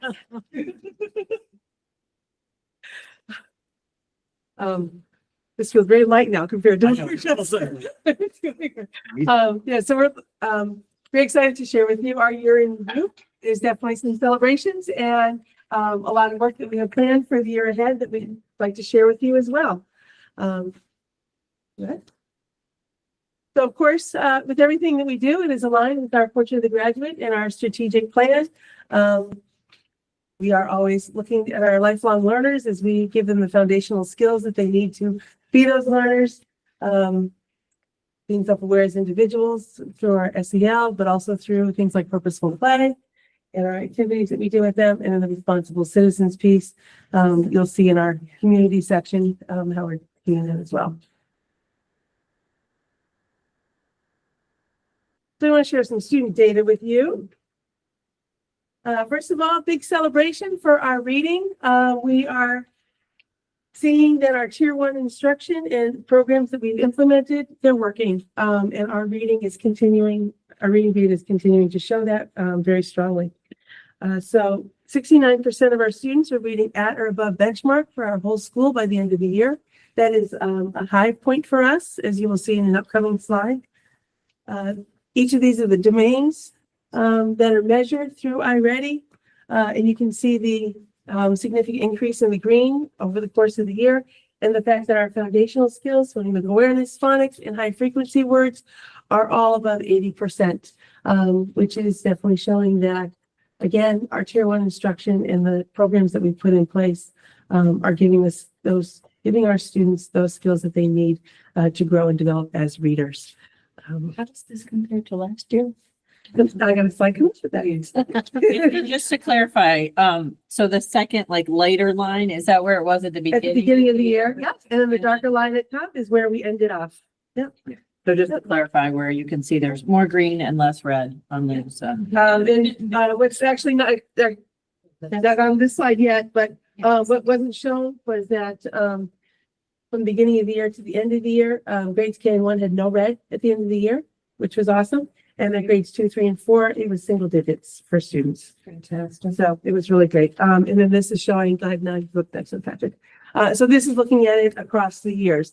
So you will see the purple on the left is May 25, and for each grade level, as well as for a whole school, it is higher. So our trend is definitely up from where we were 4 years ago. For some grade levels, it's a steady climb. Others, not so much a steady climb, but everybody ended off higher than they had been previously. Whole school and 4 out of 5 grade level scored highest in their 4 years. And what also is not shown is that when we look at those domains that were on the previous page, 6 out of 7 of the domains were higher than they were last year as well. So very proud of our reading. Math is definitely an area that we need to focus in on and do some strategic planning around for the year to come. While we see some really nice gains from beginning of the year to end of the year, what we're seeing across the years is not as fantastic. So our high point, kindergartners, 80% of them scored proficient at the end of the year for math, which was great. There are significant decreases again in red and yellow from the beginning of the year to the end of the year. Grades K and 1 had no red at the end of the year again. And grade 3 was in the single digits. So looking ahead to the next slide, you can see what I was talking about, where this needs to be truly an area of focus for us. Looking at it across the past 4 years, data goes up and down. And so we need to really hone in on this. There are some high points where 2 domains scored higher over 4 years. They're not shown here, but number, operations, and measurement and data. What we do have plans, our math coach will be working very closely with teams to address areas that are in need of improvement. We have our win block, which we'll be looking at in a couple of slides, and that will become much more of a focus with our tier 2 instruction using vetted materials and data collection methods. And then we'll also be continuing to work with an outside consultant to implement better thinking classrooms, which should also help our tier 1 instruction. Is there anything specific that you think may have contributed to that? Just. It is a question. So conversations with the coaches, Daryl and I, we've all sat and kind of pondered, come up with different things. Are we, grade 3 had a really great conversation that they had around, are they really focusing in on those standards, thinking about the ESPA that the ESPA focuses on? Do they need to add more instruction in certain areas that the math curriculum doesn't tend, like geometry, that doesn't tend to dig deep in? So there's that piece. Looking at number corner that we implemented this year, we're hoping to see that as the years progress with that number sense come up. But definitely also looking at the student assessments and using that data to inform more specific instruction around where they're falling down. Problem solving and the conversations the students are having in class from IM has definitely improved. You could hear that in the classrooms when you're there, you're doing walkthroughs, you're doing observations. Now the question is, okay, why isn't that all that conversation now coming over and showing the numbers when taking these kinds of things? I'm sure you guys will get there. It's. I think you will too. So looking at our initiatives from this past year, so these are the things that we came to you back in the fall and said, here's our plan for this coming year. So one of our biggest pieces that we worked on this year with MTSS, multi-tiered system support. This was our building year. So we've spent the year working with our East Con consultant, created our leadership team, and we are ready to roll for next year. So we have documents that we needed, our tier 1 toolbox, a flow chart for responding behavior, behavior management tracker, and database decision making that will all be used as we start the year and really roll out the MTSS process at Broadbrook School. And we are very excited because it will change the way we do business for the better, of course. But we're very excited to implement this program next year.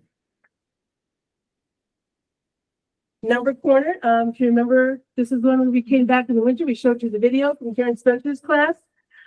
So number corner is continued this year. These are 3 examples of charts that were used. The 2 on the sides are from 1st grade, and the one in the middle is from a 2nd grade.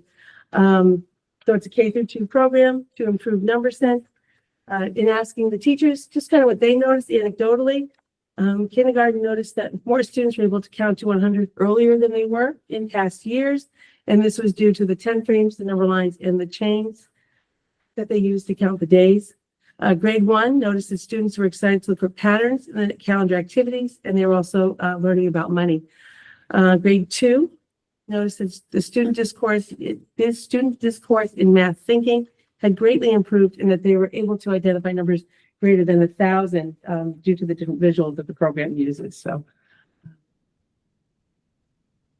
again, we're hoping to see that play as the students move through the years of that program, that play more of an impact with our math as well. WinBlock, you know, this was our first year implementing WinBlock, which is the What I Need. So it was a way to be able to increase individualized instruction and small group instruction based on what students need, whether it was remediation or enrichment. We had classrooms that were doing enrichment groups around math, had student-led small groups.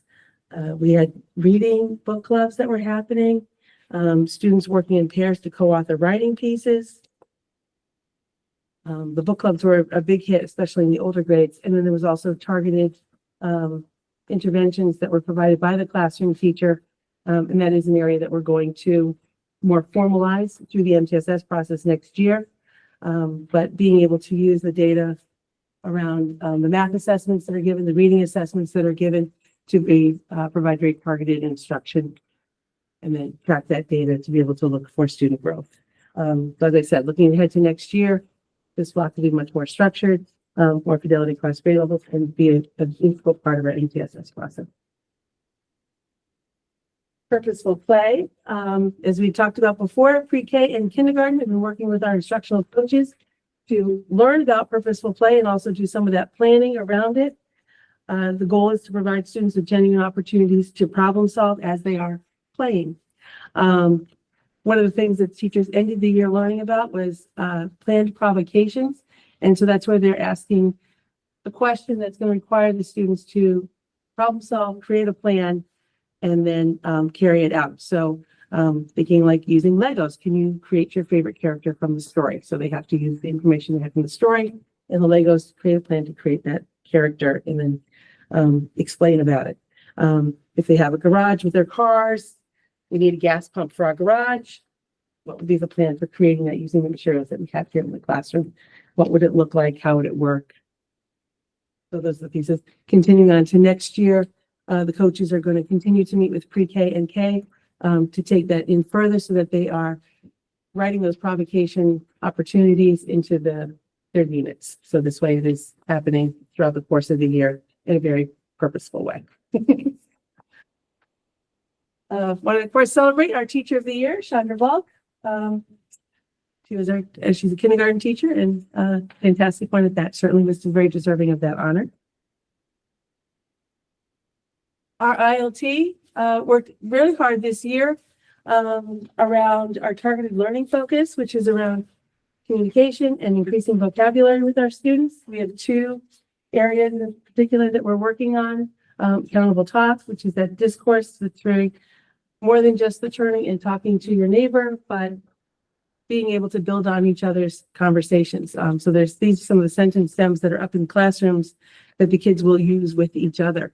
In fact, when Summers came to come visit us about a month or so ago, they heard some of the kids using this and were quite impressed as they heard them turn to their neighbor and say, I disagree with you because, and then give their reason. So we are seeing it actually. Exactly, yes. Say that. Well, hopefully, see, that's where that fortunately graduate. We teach them these skills now, so this way. When they get to there, they can say, I disagree with you because. And give the rationale. The other area that we're working on that we're just starting is accessing prior knowledge. So that'll be something that DILT will be working on over the course of this year to provide PD and also resources for the teachers to use. DILT, of course, also leads looking at student work. So one of our meetings before school each month, each grade level sits down and they take a look at their student data and problem solve around it and then look to see what next steps are. So that's something that the ILT leaders lead as well. Just a reminder, ILT is instructional Oh, leadership sorry, team. yes. So it's essentially those teacher leaders identified in the building to identify, as Mrs. Fox indicated, best teaching practices and, to support the important work throughout the entire school at a teacher leadership level and working in collaboration with our administrators. So I would guess you may hear the term at the high school, middle school too, because each one has their own teacher leadership team. So you've heard a lot about how things were going in the classroom. Now you're talking about the greater community. So when we're looking at the greater community, we're not just talking about the school community. We're also talking about how we were able to reach out to the community of East Windsor and Broadbrook. So you'll see we're going to have a lot of pictures that come up through here. So you can see we started off with our open house, but inviting our fire and safety, the warehouse fire department and the Broadbrook fire department coming to our school when it's fire safety week. Again, having them see people. It's very special for me too. I see former students who are now there and then they'll say, how do you know them? And they'll say, well, I had Mr. Ryan as a teacher, or I had Mr. Ryan. So they see that community has been built upon and that opportunity for them. Oh, that's something maybe I can want to do later. Again, the Arts Commission having them paint the walkway within the school. You're going to see a couple of times where we have the East Windsor Police Department here, not only our SOR doing our Halloween safety presentation, but our SOR also helps us out when we do our March presentation when they're doing the reading. She's able to get us quite a few of the police department people to come and read to the students here in school. So there's another picture of that also in the presentation. Our Veterans Day has been a huge hit over the years. Although we do not have a veteran come in traditionally, a lot of our veterans who are parents do talk about that with their children, and we ask for community members to send in pictures. We have a board that goes up in the hallway so they can see it. But our students get a little bit of a taste of what that's like to be able to be a military person for the day.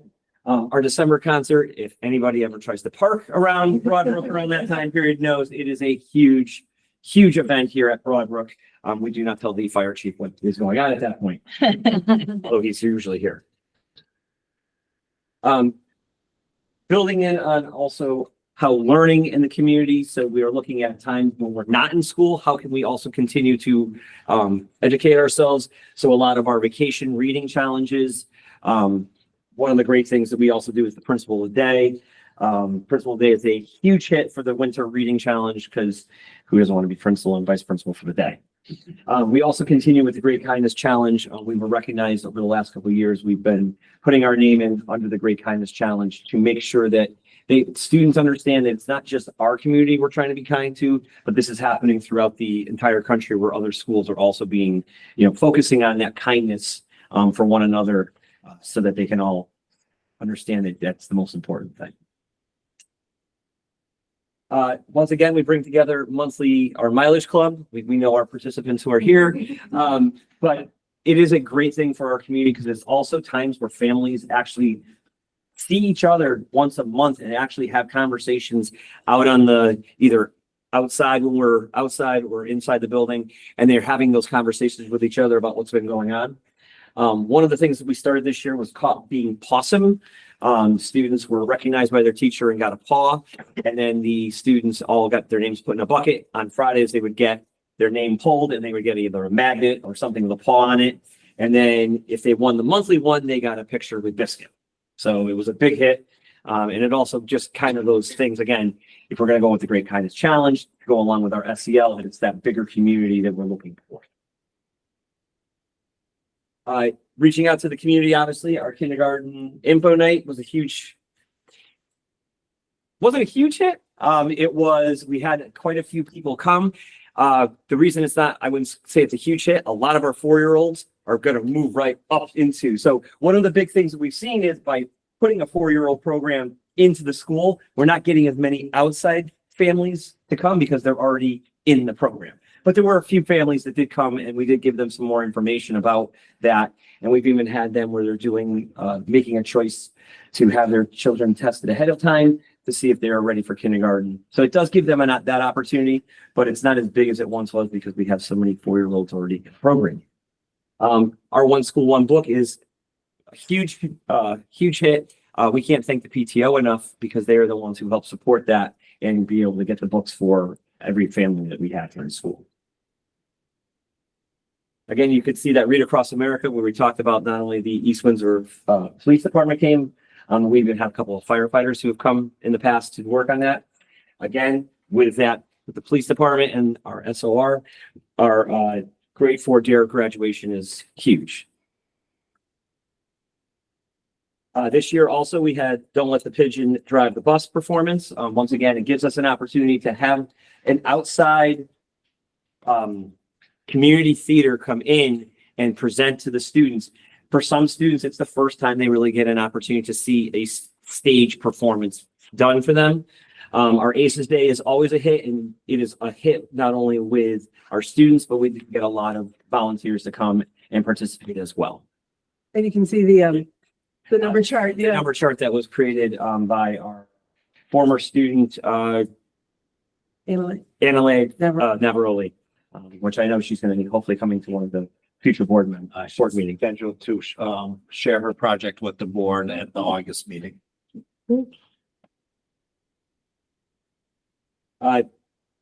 Fourth grade band concert was a huge hit. Again, we're part of that bigger music community. It's no longer a 5 through 12, but a 4 through 12 community for band.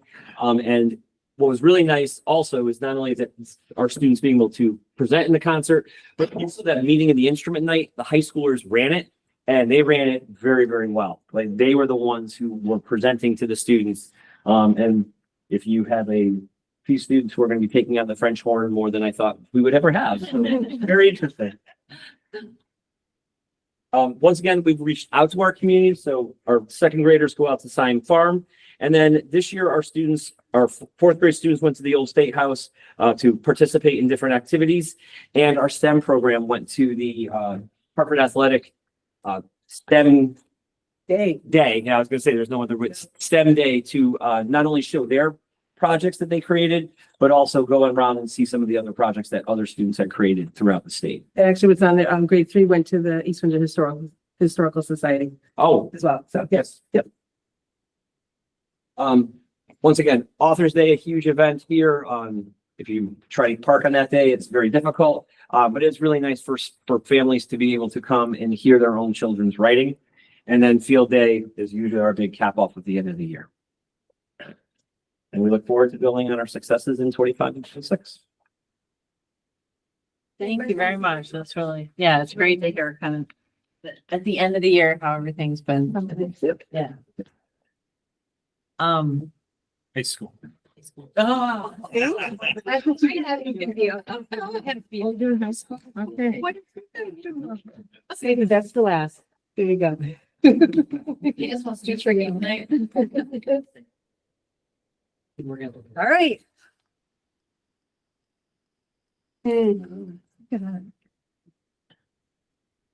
All right, so we'd like to do our in review for the high school this year. We had a really successful year. I think some of the data will really show you that, and also some of our community events that we were able to participate in and outreach that we did. So all of our presentation will link back to one of these three goals from you. Goal 1 being the push of the graduate, goal 2 being the equitable things that we provide for our families, and goal 3 is community outreach, and goal 4 is the community outreach. So we'll start with goal 1 about expanding the porch of the graduate. And we've been fortunate enough that we are in year 3 of our MTSS. And so we have seen the results of putting that system into place in the high school and using data to really drive our decisions. As you recall from some of the other board members, board meetings I've been at, we look to see if our data is saying that 80% of our students are hitting where we want them to. If they are, then it's not a tier 1 problem. If it's a tier 2 or tier 3 problem. If they aren't, then we have to go whole school and figure out an intervention for everybody. And if not, we want to drill down and figure out what's going on. So we would do that with all our areas. So we have a system of meetings within the schools where we have now grade level teams that meet twice a week to talk about student information. We have communication structures in place where we communicate all our things to the school as a whole. And once again, we have those data systems for 80% looking for that. So we'll start with attendance. So last year, attendance was a tier 1 issue. This year, it's not. We developed based on the MTSS data, we developed an attendance team, and this team really looked at what were the trends. Who's absent? Why are they absent? How can we support? How can we get them to come back to school? Because if you're not in school, you're not learning.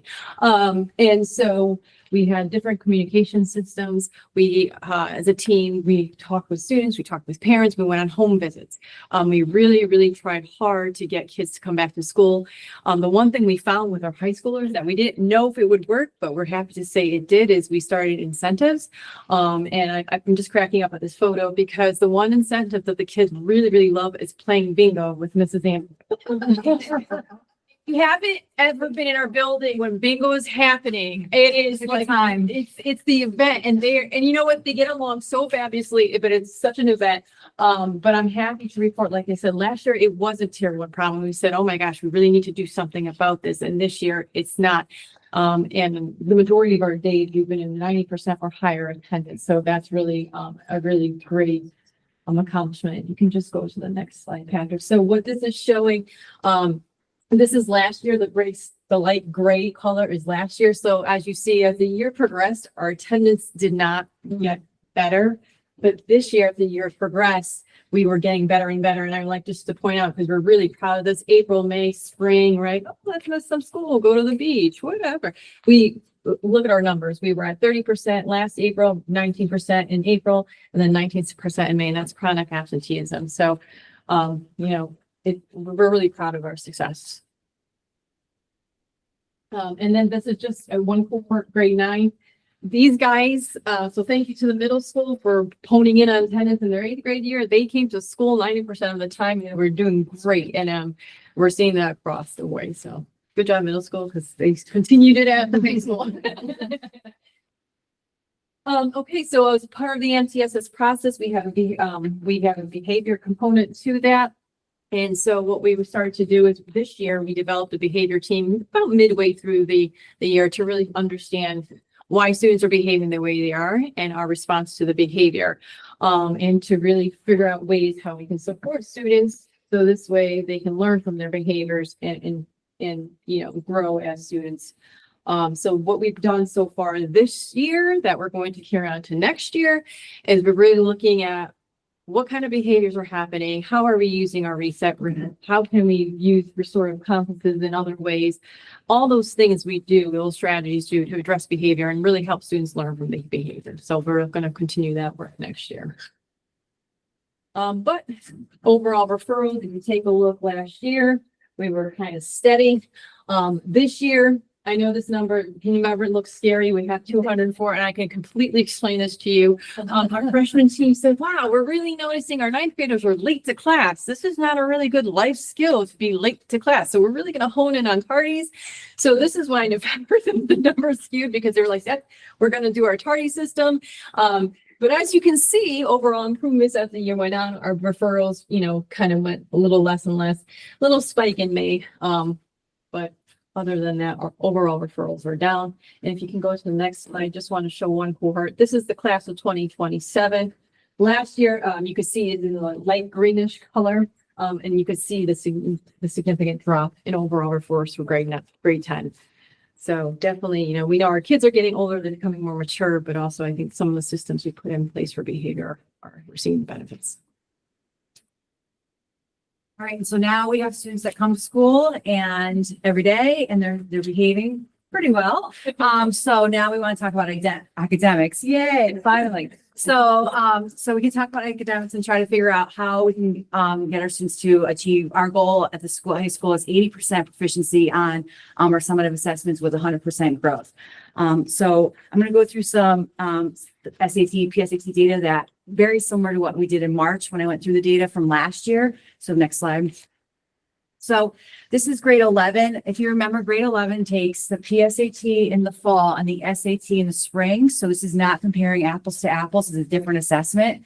And it's also a different assessment with a different benchmark. So the benchmark for the spring is 480 for sorry, I need my glasses, 460 for the PSATs, and for the SATs is 480. So you can see the state is the gray bar. We are the yellow bar. So at in reading and writing, we were at 44% in the fall, and we went to 47% in the spring, whereas the state flatlined. So we increased a little bit more. Obviously, we want to increase more than that. And then our math, we went from 19 to 22. So you go to the next slide. You could see that that's our fall, the spring increases for the grade 11 data. Okay, obviously we have a lot of work to do here in this area, and we know that, and we have plans in place to do that. Next slide. Our grade 10 cohort, okay, so this is how they did. They take the same assessment in the fall and in the spring, so it's not, this is comparing the same assessment. So you can see how we did in the spring, and you can see how they did in the fall. They did in the fall and into the spring. You can see that particularly in reading and writing, we made huge gains in this cohort from the fall to spring. If you go to the next slide, Patrick. Okay, you could see that from reading and writing went from 43% to 55%. So we're definitely seeing some growth with that cohort in that area. And in math, it went from 17 to 20%. You might ask, like, why is the both down if both went up? Well, some kids went up and they didn't go up in the other area, and they only went up in one. Grade 9, we saw them come in the fall. There you go, same situation. We're comparing the same assessment. Okay, so we have 47% in reading and writing in the fall, 47% in the spring, and 25% in math in the fall, and 36% in the spring. And this is a highlight for us because we actually outperformed the state of Connecticut with that cohort. It's not great, okay, it's 35%. It's not wonderful, but we did do better than the rest of the state as far as that, and that's huge for us because, as we know, math has been a struggle for us. And so we're really excited about that. And so I think that speaks a little bit to the work of the illustrative math stuff that we're doing in the middle school, and then how the kids are coming up to middle school ready to do that. You go to the next slide. So that was another one of our cohort highlights for that assessment for the math for the fall to spring. So now we're going to switch over to goal 2 for equitable opportunities. What we did is we did apply for the FAFSA grant again this year. We have our pathways program and our leadership opportunities. So I'll speak a little bit to FAFSA. Every year I apply for the FAFSA grant, and I've been awarded the grant. So what we do is we provide families with workshops to come into the high school and have someone from the college admissions offices come in, and they help families fill out the FAFSA if they need it. And so then we have them do it, and it's kind of nice because it's something that's not associated with the school that knows you, looking at your financial information, so a third party. So they come in and they do that. So we try to we incentivize them doing their FAFSA with raffle prizes and things like that. And so you can see that as the year went on, we had 54% of our students did complete the FAFSA this year. We do a senior signing day at the end of the year, kind of like you see for athletes that get signing day, but we do one for all the seniors because everyone should be able to sign where they're going and tell their plan. And we top that off with field day, and we have Cone Ice come and we do some fun things outside of that. Okay, so pathways, this year we started with 3 pathways. We added 3 more. So we're at construction, transportation, education, training, health sciences, hospitality and tourism, and then law and public safety, which is great because we're expanding the different paths our students could take. This year, Dr. Tudor and I were able to attend a Chamber of Commerce breakfast and really collaborate with our business and community members, which has been great. We had surveyors come to the school and spend a couple morning with kids about surveying. And we're scheduled to have them come back next year for a day because that's how popular it really became. And then we worked with the Water Pollution Authority as well. Our students went out there to explore water pollution. What is it? There's a difference, the water that you drink and the water on your toilet. So that's what they learned. That's what they learned. But you know, it's something they're really exciting for our students. Because collaborating with our community and business members, a lot of them which are part of our Pathways Advisory Board, we're building these opportunities, and I'm happy to report we will have one student who will be job shadowing with the Water Pollution Authority this summer, and as of today, was able to secure a job shadow opportunity with the Hartford Yard Goats for a student for a couple of days. So really just providing these opportunities for our kids are really exciting game, and that helps them get to school, right? Because they're like, oh, I go to school, I could do this too. So just really, I'm super grateful for the board's support for that, but they're doing a wonderful, wonderful job taking those opportunities as well. All right, and then we always have things about your future week, which happens in March. This year we went to 6 different places, colleges, and a technical school. We had over 25 guest speakers come in on that Friday to speak with our students.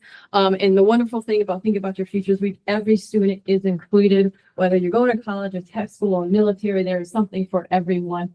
Part of that week also, we do our March spring testing, so PSAT, SAT. And again, another great event. Mrs. Whalen really works hard at planning this, and it's one of our most successful weeks that we have. And speaking of enrichment, Cyril is in the audience, but we have Educators Rising. They went to 3 conferences this year.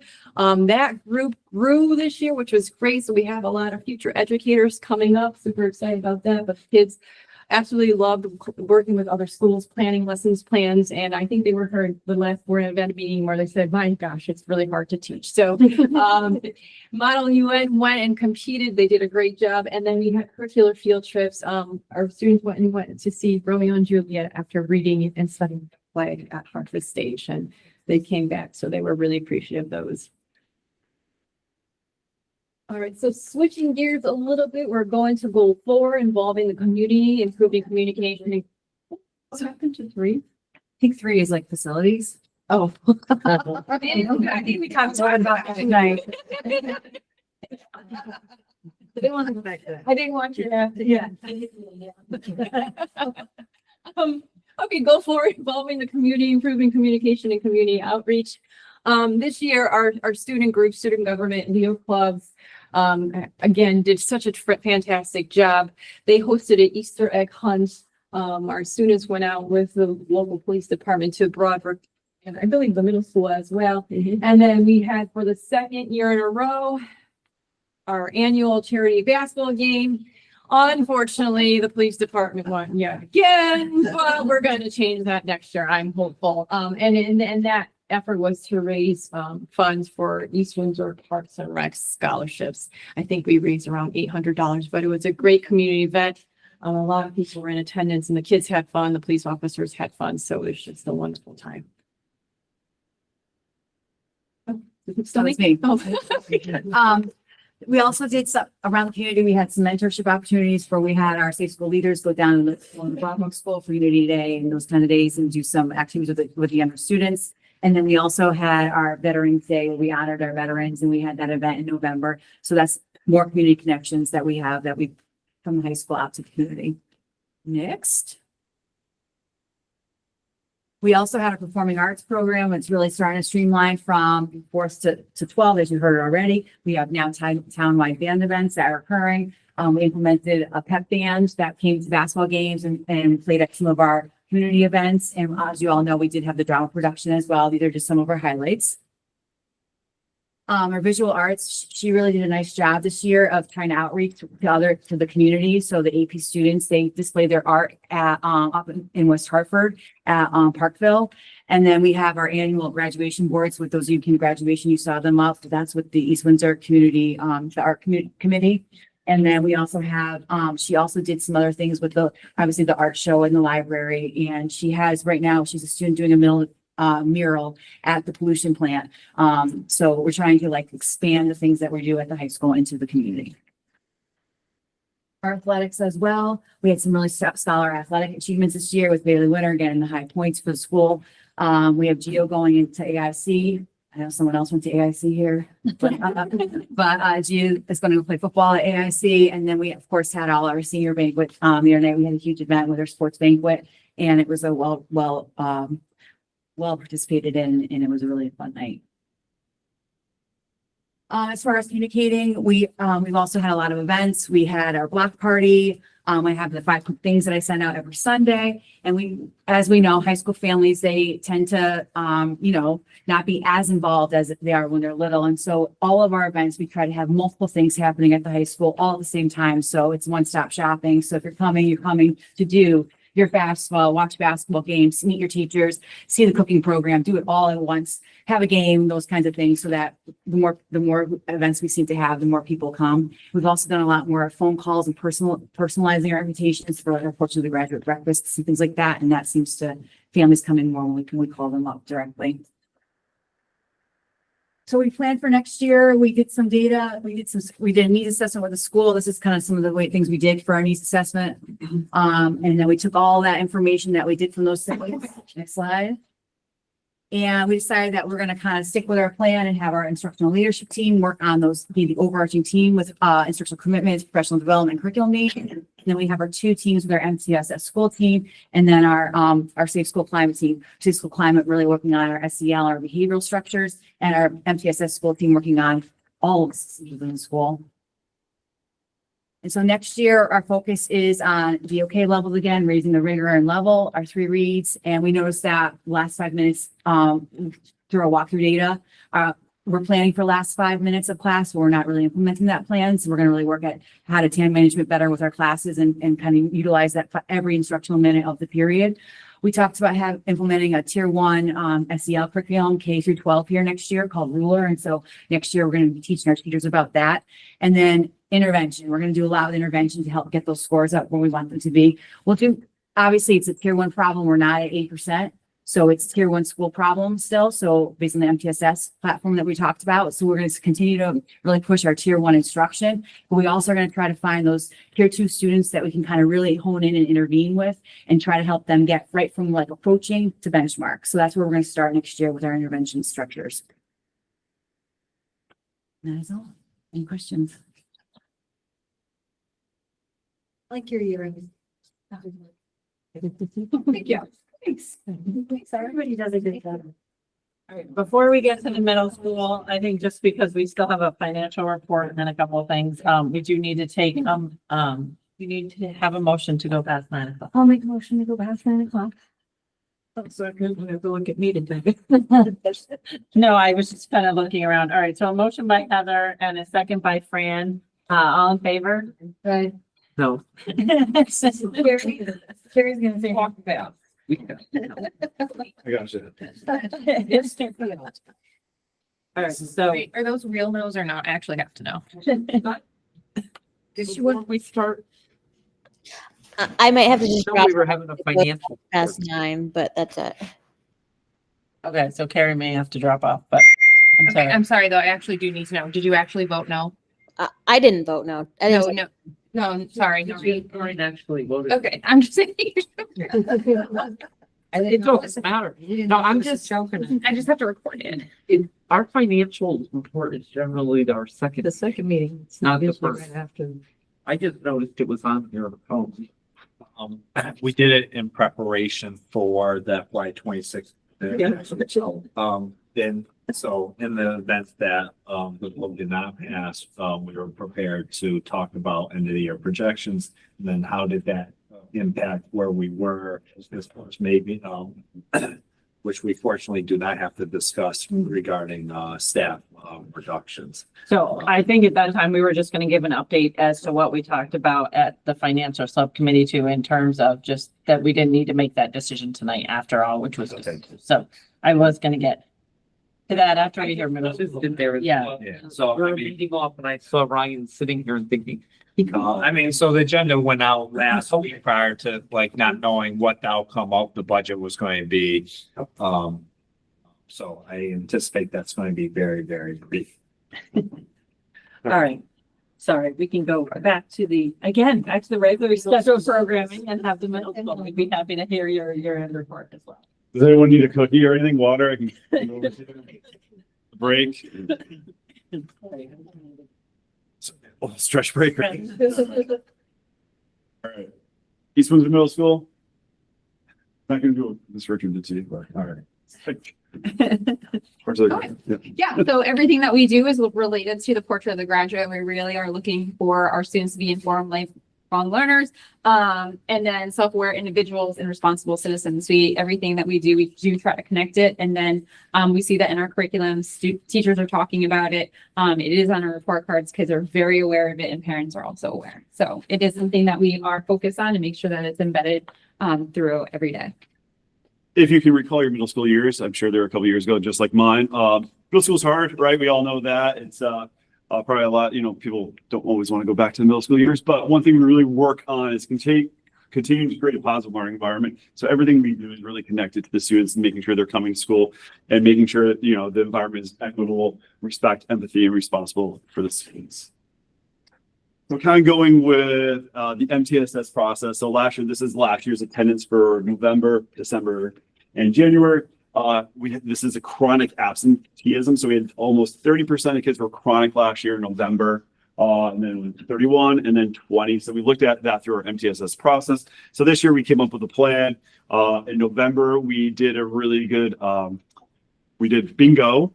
So we looked at that. We did an incentive for all the students. If you were there 90% of the time for the month of November, we played bingo as a school. Each grade level came up. They played bingo with Mrs. Deitch, myself. They won prizes. The kids really liked that piece. So I think there's going to be a bingo color off between Miss Deitch and Miss Anderson. I don't know if we can win that, but it should be a good time. Schools and have it, Oh, man. So I do have an upper hand because I had an extra experience. So you know. Okay. Don't worry, I sing. So then in December, we're like, all right, December was also really 31 last year. So this year we're like, all right, we got to 16. So we did a rock, paper, scissors tournament. Each grade level that had 90%, each kid earned that. We did rock, paper, scissors. It was really fun. And the kids the champion of each grade level won a prize too. So it was very competitive. And then same in January too, we looked at that and we did another monthly one. They won, we had a raffle. And then in May, we also knew May was rough. So we did, if you were here 90% of the time in May, to the end of the year, you got to slime Mrs. Deitch or myself. So we did that in field day. On Monday, we were green. The kids got to spray us with slime, which won. It's not great, but it was fun. The kids loved it. They just loved hitting slime. It's what we really want to know. We have some pictures, some videos. So any student that was here 90% of the time from May to the end of the year got to slime us. So really looking at the MTSS process and coming up with ideas. So next year we really talked to the students and said, like, what really helps you come here? And they're like, we really like the monthly incentives. We're like, oh, really? They're like, yeah, we like feeling special. So who doesn't, right? So Gift cards were not it. the gift cards, they love winning it, but really there's only one student. So they really like that monthly incentive. So one thing we're doing is we're coming up with a monthly incentive from September all the way to the end of the year. And we're going to post it out there for the kids to see it. They're going to be excited about it. We're getting the student support and asking them for their feedback on which ones they'd like. So obviously we're forming positive relationships. That is one of our big things. We did send out a survey to parents, but also, we really want that feedback from students. So in the beginning of the year, we had students also fill out a survey and then they filled one out at the end of the year. In the beginning of the year, we had 75% of the students saying they had a trusted adult in the building that they could go to, whether it's for something going on or they're just stressed out or whatever's going on. So 75%. However, at the end of the year, we had 98% of the students saying that they had an adult to go to. So we definitely worked on that. We looked at who's struggling, who doesn't have a connection somewhere, how do we make that connection? And that was done through lunch bunches, just meeting with our guidance counselor, or our social worker. Getting checkouts with kids, seeing how they're doing the day, greeting them at the door. Seeing them at breakfast, just small conversations, sitting down with them at lunch. Hey, what's going on? What's happening? Anything good? Any good plans? Just simple conversations, just getting to know them, allowing them to get adults as well. But also we, as you know, surveyed parents, and that was 94.5% of the parents agree that their child has a positive connection with adult in the building, which again, this is middle school. So not all the time students are going home and talking to their parents and telling them, hey, I have this great adult I can talk to, right? But you kind of pick that up. And so with that percentage, we were very, very pleased to see that, parents know. I have a middle schooler at home. He's in 6th grade right now, and I asked him how his day was. Good. That's it. Did you learn anything? Yep. Okay. So like that's our conversation. I'm working really hard. That's what I get every day. So, and did you lose your sweatshirt? Yep. All right. So just like Robert did, this is our ready data. This is our math data. The bottom one is from the fall. The top one is the most recent, which was the spring. So if you really look at it, we really grew a lot.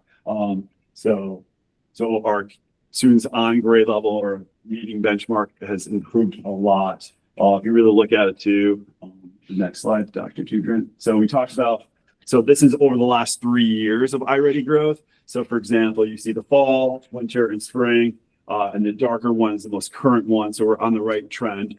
Definitely in our math, we were at 49, almost 50%. That 0.5 could round up, but we're right there. We're making great growth right there for iReady.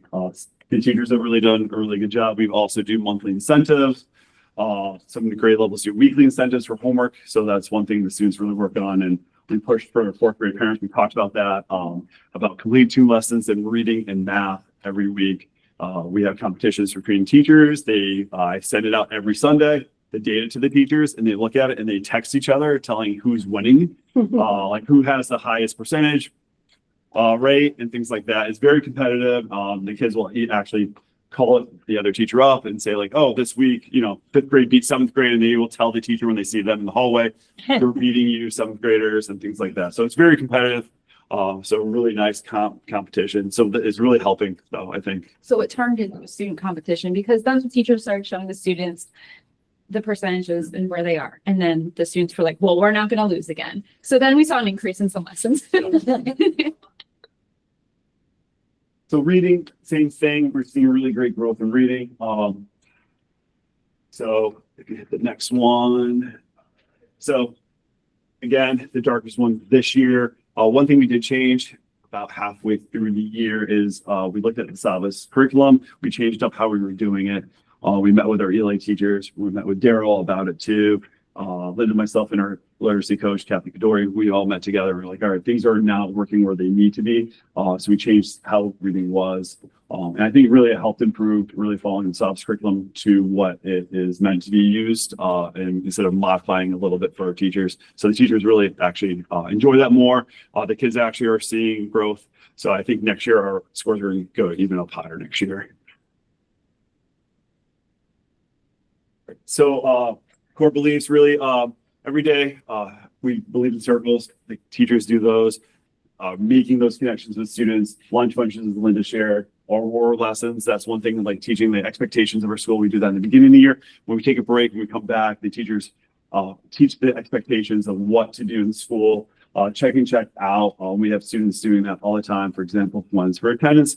I have a student I check in every day with, or did because the school year's over. I checked in with him every day because he was really struggling with attendance, and I just check in. How are you doing today? I'm glad to see you. If they missed, hey, everything okay? And then we have like goals to meet too. Like for example, if he was here for a whole week straight, we do something fun. He'd come to my office, we eat lunch, he'd invite some friends. We do that for behavior. Our weekly newsletter that goes to staff. Our bi-monthly one that goes out to families, our advisory. So as the high school share too, we're changing how we do advisory. Right now, it's generated by our state school climate. So we're going to be changing up a little bit and teaching the teachers the ruler, incorporating that for next year. And then after school activities, this is the first year we've had 4 late buses almost every time. So there's a lot of students staying after school, and they're all generated by the students. So the students come up with the club's ideas. They let us know. We find an advisory to help them out. And then they stay after school. We had a Dungeons & Dragon club. We had a board game club. We have arts and crafts club. We have Club. cooking club, which is huge. We had art clubs. I mean, Game club, bracelet club, all sorts of clubs. yeah. And what's exciting is that when the fourth graders came with their parents last week, Oh, yeah. they're already talking about what clubs they're gonna make. So they're talking about a greenhouse club, a planting club, but they're really excited about, Last, there's lots of clubs coming our way. we had a Beyblade club, which yeah, it's a lot. So, but the kids, it's what the kids want. So, and then really we do monthly incentives for all our students. So one was this year we had an inflatable race. That's right, Miss Anderson, take notes. It was very intense. The students, it was actually tied into a fundraiser, but every month we have an incentive. So it really starts back in when we come back to school, whether welcome back party, everybody participates in it. And then every month we have a different one. So they switch off and on of using the gym because we can't fit every grade level in the gym. So we do 2 grade levels at a time. So 1 grade level uses the gym, and then they do grade level incentives in the classroom. So they switch every month. But this was one of the ones we did was an inflatable race. This kid got to pretty much pick the runners. It was very intense. No one got hurt, but the kids were out there cheering. They made signs. And then we had a basketball game after that. And I realized I need to, practice playing basketball more. Stamina. I got tired. Back and forth. Yeah. So, but I think that really helps our students come to school too, is those incentives. And just, showing that we're human, right? They really enjoyed cheering us on. And I think next year they get to pick the inflatables too. So, Who won the race? it was really, so Hold on. it wasn't me, but it was between Mr. Saunders and Mr. Elliott. It was very close. Mr. Saunders and Mr. Elliott won, but I think Buzz Lightyear, his pieces were flying off. So fast. It's just like picking them all. So I think Mr. Saunders won, but he let Mr. Elliott win. So. And then after school cross country is huge. We had over 50 students that were running cross country. They're going to meets. We had our first home meet this year. It was well attended. The students did a great job. Boys and girls basketball, which has always been great. And then softball this year was amazing. I actually was able to coach first base and third base a couple times, which I thought was fun. The parents loved it. We had parent volunteers helping us out there. And track and field is another one that just, we had 40 students participate in track and field this year. And we had multiple students go to state. We had one student that made third in states in the hurdles. I think it was the 50 hurdles. Who was a 7th grader. So that's really amazing. So they did a really good job. Concerts, as we all talked about, we have a lot of concerts, parades. So our music program is growing at the middle school. We had, I think, 6 different concerts this year at the middle school because we couldn't fit everybody in our auditorium. So we have, 5th and 6th usually goes together, and then 7th and 8th grade and band and chorus. But really, it's really growing. The students love it. I think having Miss Simpson really pushes the parades too. We did the Torchlight Parade, the Memorial Day Parade, and then just the field trips going to the high school to get graded on there, and then going to Six Flags, which is always a big hit. Did a really good job. We both the 7th and 7th band and 8th grade band and chorus earned gold this year, so it was amazing. And they played harder music. I didn't know that. I'm learning more about music every year, but they have different music they could play. Yeah. So they have different ratings and They played they sure played a harder song. So it's more complex. Yes. Number 3 instead of number 5, number 2. Yes. So I learned 2. All right. So I'm learning. Also, we had our 6th grade science fair. We had field trips. The kids went to Sturbridge Village this year. They went to the 4 museums in Springfield. They went to see a play at the Hartford stage. They went to lake compounds, which they had to create their own roller coasters and science. So, and then do a lot of calculations on how roller coasters works and physics and things like that. They went to the science center. 2 grade levels went to the science center. So they were trying to get the kids out and experience things.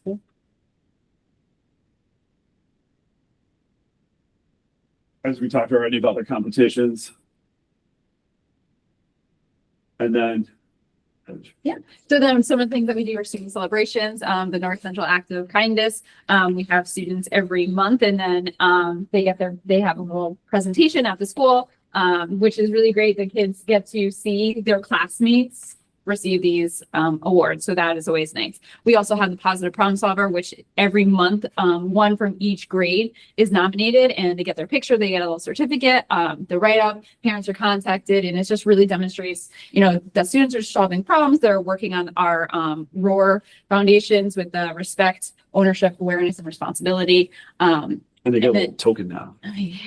We also have our Wildcat Cafe, which is the outside seating that was created a couple years ago by our math intervention students.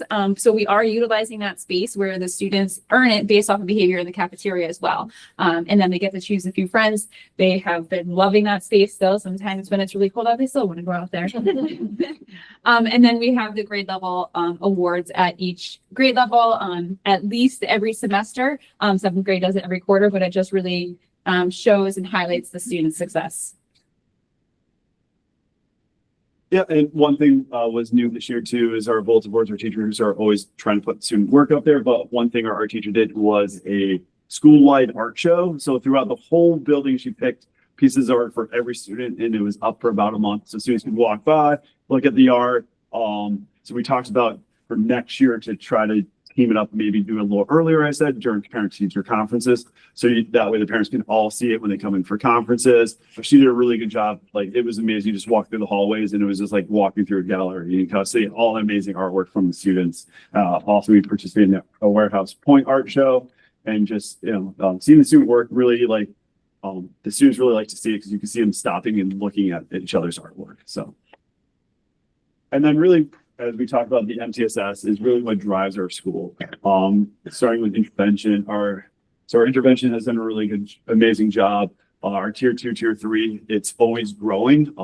So we have reading and math intervention, and you can see how every month we talk about the intervention. We see how the students are exiting, or they're hitting their goal and they're getting another goal, and they're leaving maybe tier 3 to go to tier 2, or they're leaving tier 2 to go to tier 1.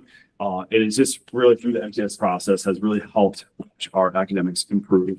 And then our behavior through the MTS process. Yep. So through behavior, we are meeting weekly and we're talking about different students. What kind of plans do they need? Do we do check in, check out? Are we making phone calls home? And when we do that, we typically know that if they're having behaviors, it's impacting grades. So in the conversations that we're having weekly with our students, or even daily, okay, what do you need to work on tonight? Here's your goal. I need you to focus on this tonight. Just get this piece of work done, because then tomorrow we're going to give you something else. And honestly, that part, just sometimes boosting them up in the academic areas, we saw a drop in the behaviors, right? So it's kind of that combined effort. And that's just really working with our behavior team and noticing, that the kids do that, want that one-on-one and have somebody listening to them. And sometimes they need a little more guidance for whatever reason. And we do see the impact because we saw less referrals. Still things to work on, but definitely we saw a decrease in referrals from those students. They were earning weekly incentives. Basketball is huge with our students. So they would get 10 minutes during homeroom and they would go play basketball with a group of friends. So again, those incentives worked in the behavior program. Behavior program, I guess we'll call it. And we did this, this year was really our first year with MTSS for our grade level. So last year, Linda and myself met about MTSS. We had a leadership team, and this year we pushed it out to our grade level teams in the beginning of the year. And you just see how the grade level teams have really shown and flowed, looking at student data, looking at tier 1 supports, coming up with student action plans. So if the student's not being successful, what can they do to help that before the student becomes before academic tier 2 or behavior for tier 2, tier 3. And then, so next year, we're really excited that we're going to continue the MTS process and seeing how the students and the grade level teachers really work and coming up with tier 1 strategies. And we came up with the tier 1 toolbox as I think it was during the January PD. So the teachers really wrote down, looked at scientifically based research interventions for the students, came up with links so that teachers, if they see a student struggling, they can click on that link. There's usually a video or something written, and they're like, all right, I can use this, and this should help the student. And they're really putting those tier 1 strategies into place at our school. So previously they were not. So it's really a step in the right direction. And then our library, Miss Fisher had 3 Scholastic book fairs this year. Also, we had over 1,712. So kids are reading at the middle school. I think that's one big thing we really are pushing to, because we want kids to have books in their hands. Each average of 5 books per student were taken out this year. Some had a lot more, probably some had a little less. But really, we have added 425 books to our collection, but Miss Fisher does a really good job finding out what interests the kids have and trying to make books that would match up to their interests and pushing kids to try new books. So she does like book tastings and things like that with the students. So, yeah. Mystery book or that. Yeah. Oh, yeah. Yeah. And then one thing, like I think our school community has really done is really one thing, probably since March, we did no one fights alone in East Windsor Middle School. So our staff has really come together to support each other. Our students have really come together to support each other too. Especially that we have a staff member going through cancer right now. And, the students have really wanted to be part of that. So they really have fought, they've asked to, participate. We weren't sure how, to do that because it was new to most of us. So the students were like, no, we want to buy bracelets. We want to, buy things to support that staff member. But really our, just the community of our students and staff have really come together since really March. What was really great about this is, it came out that she had cancer and students that she's had previously were just beside themselves. And we're like, how can we help? What do we do? Wrote letters. We're going to be here. You just tell us what you need. So it's just that connection that we've been talking about, right? Those connections are being made and you see it when somebody needs support, right? They're really there. And then for next steps for next year, really, we're going to be really focusing on vocabulary. That's really starting on our August PD. Mrs. Deitch and the Science of Reading team is going to be doing PD for all teachers on vocabulary, because that's one of the areas we need a little more support in. So that's one area. And we're also doing building thinking classroom, which is through math. And we're still continuing our student discourse. And then probably in November is our feedback. Teachers giving students feedback and students to student feedback is going to be our next step. So. Thank you very much. Again, we really enjoy kind of this end of the year snapshot to be able to see kind of all the progression and all the good things that have been happening. Appreciate that. Yeah, great job. All right. Thank you to all of our administrators and last day of school. I know you guys still have, as we were saying before, still have school the next couple of days just without the kids in the building, but we do appreciate all the hard work that you guys do and put into that. Yeah, if you guys want to go ahead and go, I know we have a few more things on our agenda, but you're more than welcome. Get that out if I might be following you right off the. Everybody have a great summer if I don't see you. Okay. All right. I just didn't know where we were going. All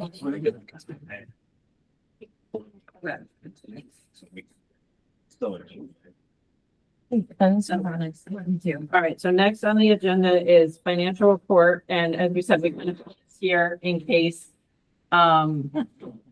Thankfully, the budget passed. Woohoo! And so we're not in as dire straits as we thought we might be, but I do think Patrick has a couple things, and then I'll explain something about next year's budget as well.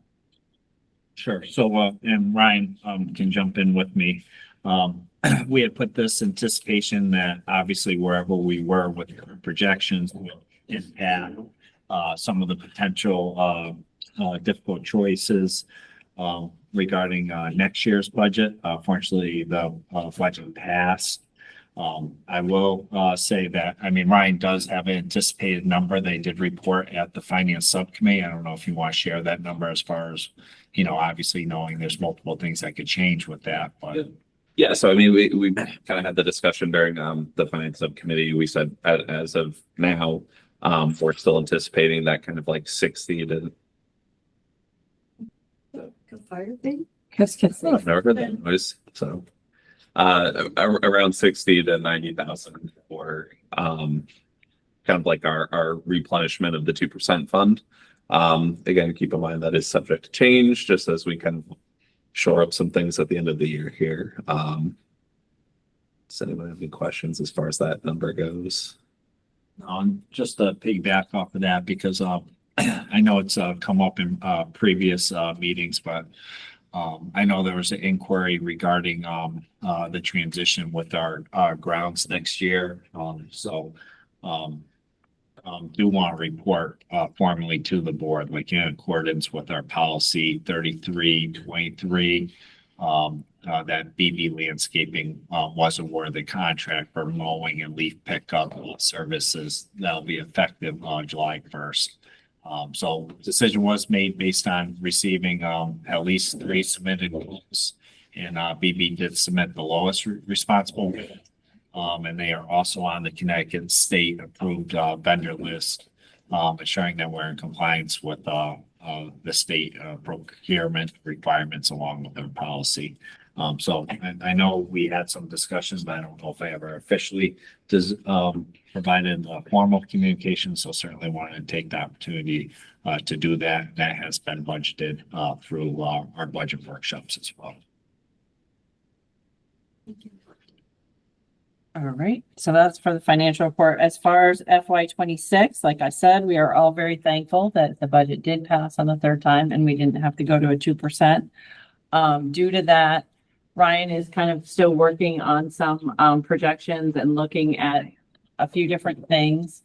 We talked in the financial committee about kind of whether we had voted last year, and I believe in checking with Jessica that we did vote on a number in July last year.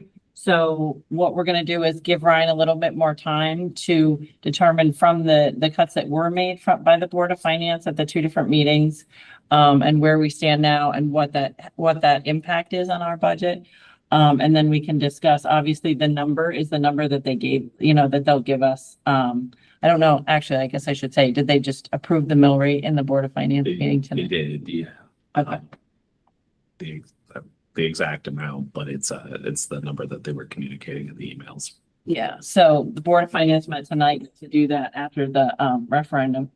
So at probably our July meeting, we will kind of go over that with Ryan in terms of, what it means if there's changes that need to be made, or with people retiring and new hires, if some things kind of shake out, kind of what, if we have any concerns. Yeah, I mean, just to back up one step. So at the finance subcommittee too, I know Ryan appreciates this process as well, is he'll coordinate with Noreen to schedule a subcommittee meeting before our next board meeting to review essentially where we are with FY 26, receive feedback, then based on that feedback, make a minor adjustments, and then bring a final one for the full board to review and then vote on. Yeah, so whether that ends up being the end of June or in July, we can determine depending on. Yeah, so so the July meeting is, I believe it's July 23rd for the regular board meeting. And then, obviously the subcommittee meeting would be sometime before that, and Ryan would need a couple weeks to do the necessary work to get that prepared for the subcommittee. But certainly by early July, certainly we'd be ready for that. Yeah, because our next regular meeting is actually a special meeting on the 17th, right? Because we're not meeting in the. That's executive session for my evaluation, so it's not really a regular meeting. So we're meeting tonight. Our next meeting would be next week, but we wouldn't have this full, like this type of agenda. So it would be the July meeting where we would potentially look to have a vote on that, depending on what happens at the subcommittee meeting. This past school year, the one we're just completing now, you voted on July 31st, just in comparison. So. July 31st full? For the FY 25 budget is what you like. Like that's what we did last July. It was on the 31st that we voted on it. Is what that. All right. Did anybody have any questions about any of that? Or I know some of us were here for the subcommittee, but I don't know if Courtney or Carrie or Gabby had any questions regarding that. Carrie or Gabby, do you have any questions regarding those updates? No, I'm good. No, I'm also all set. All right. So the next thing under new business for our vote, we did have the policy 5130, the tuition for children of non-resident employees from East Windsor Public Schools. We discussed this at the last meeting, so I think this was up for a vote. I didn't know if anybody had. There were, I had, I know the board was prepared to vote on it. I know, board policy review, did recommend, putting it forward for a vote. We do have some staff members that are very, interested as far as, the vote and would like to see it pass. The reason I held it was I did just want to share a little feedback, from Chris Shane was, shared at, the board meeting. I just gotta find it, so I apologize. So just give me a quick. Was it discussed at the meeting that I didn't know the time? That earlier meeting, because I don't remember discussing it. This was a policy. This was this. Oh, a policy meeting. That's a Yeah. BPR. And it was on our last meeting, but we didn't get to it. That was the short, easy. Yeah, we did hotel table early it, meeting. because Because I think Patrick had some, he had some discussion. He's looking for that right So now. I think we tabled it. Yeah, I just Right. want to pull up the note so that,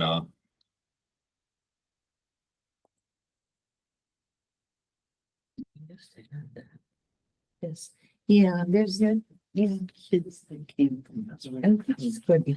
so the language in the policy,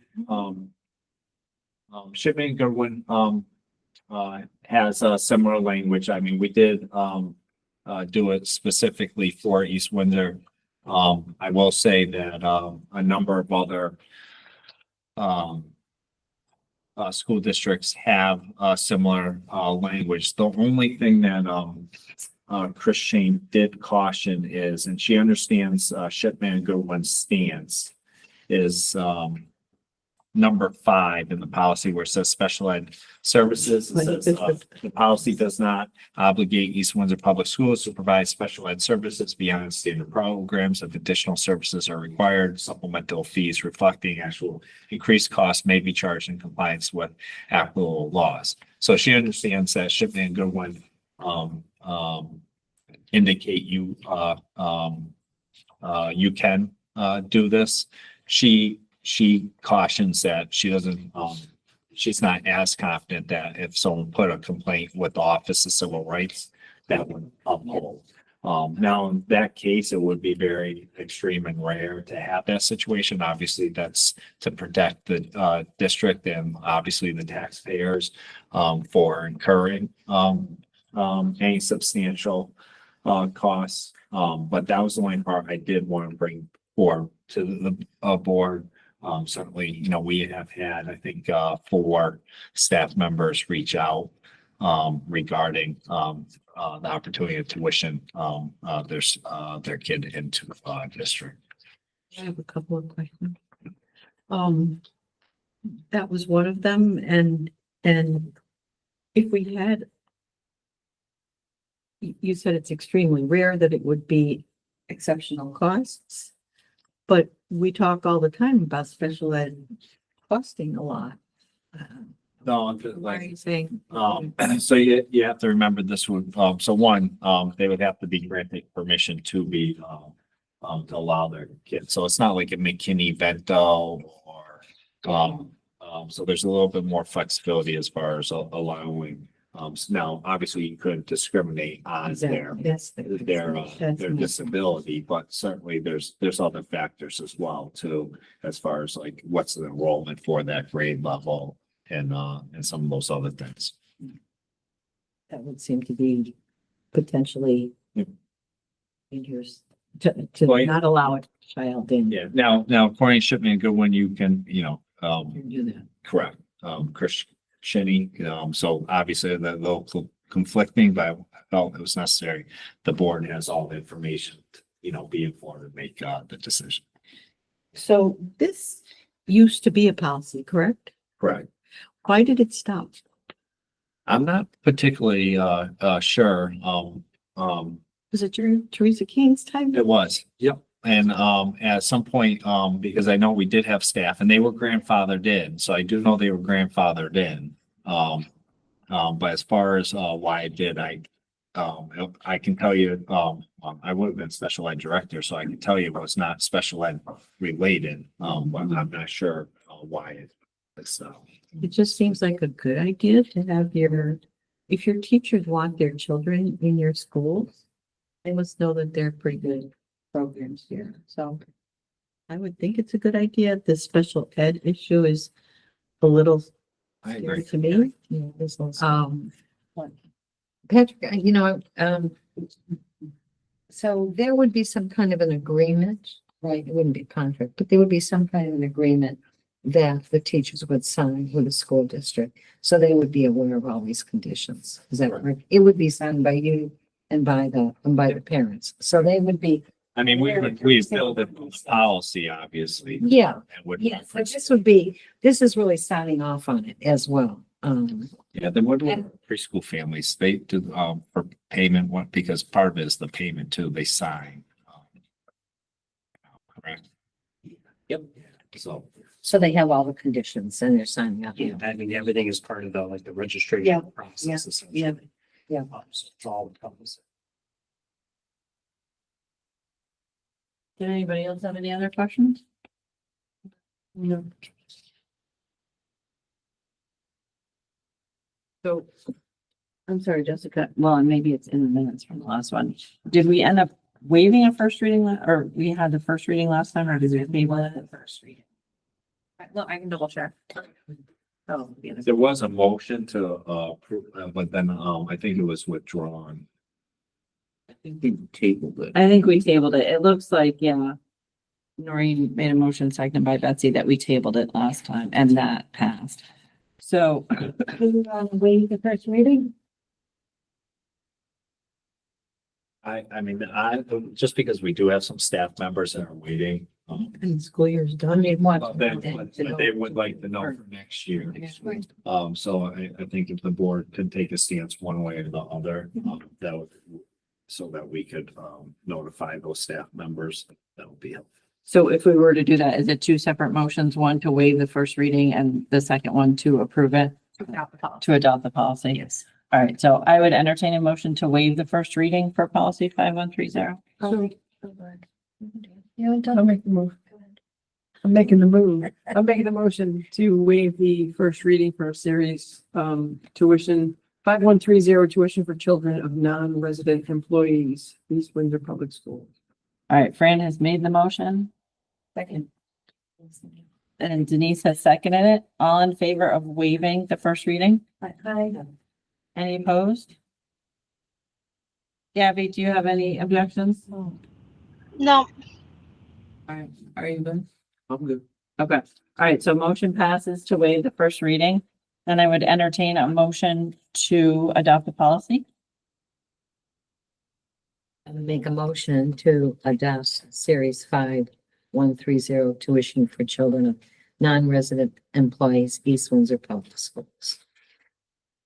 Motion made by Betsy, seconded by Fran. All in favor? Aye. Any opposed?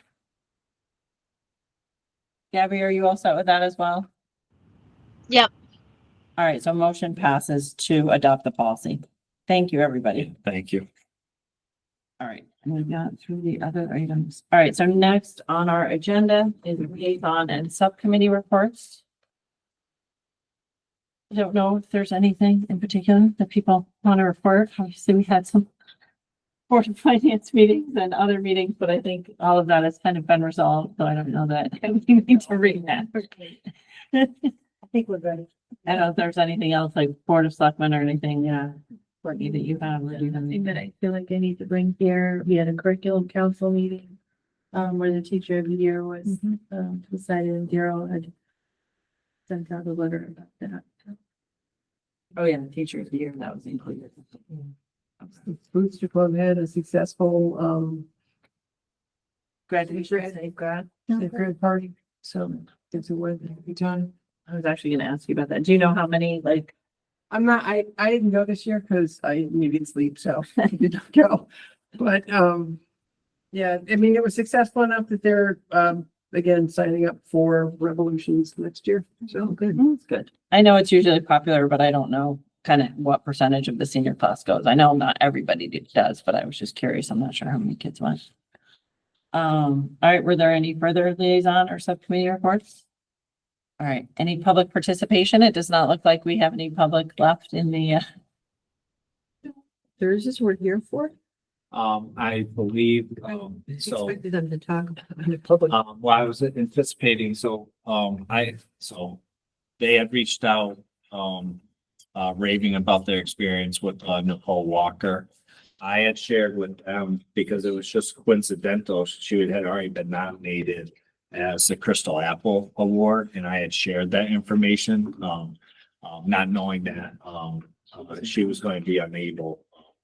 So I did step out when I saw them explain, but then they did stay for quite a bit. I did think they may participate, and my assumption was it was just to speak on the positive impact Nicole Walker has had. But that's just based on my previous. It could have been something. Yeah, it could have been something else, but it wasn't that important if it was. That's the law.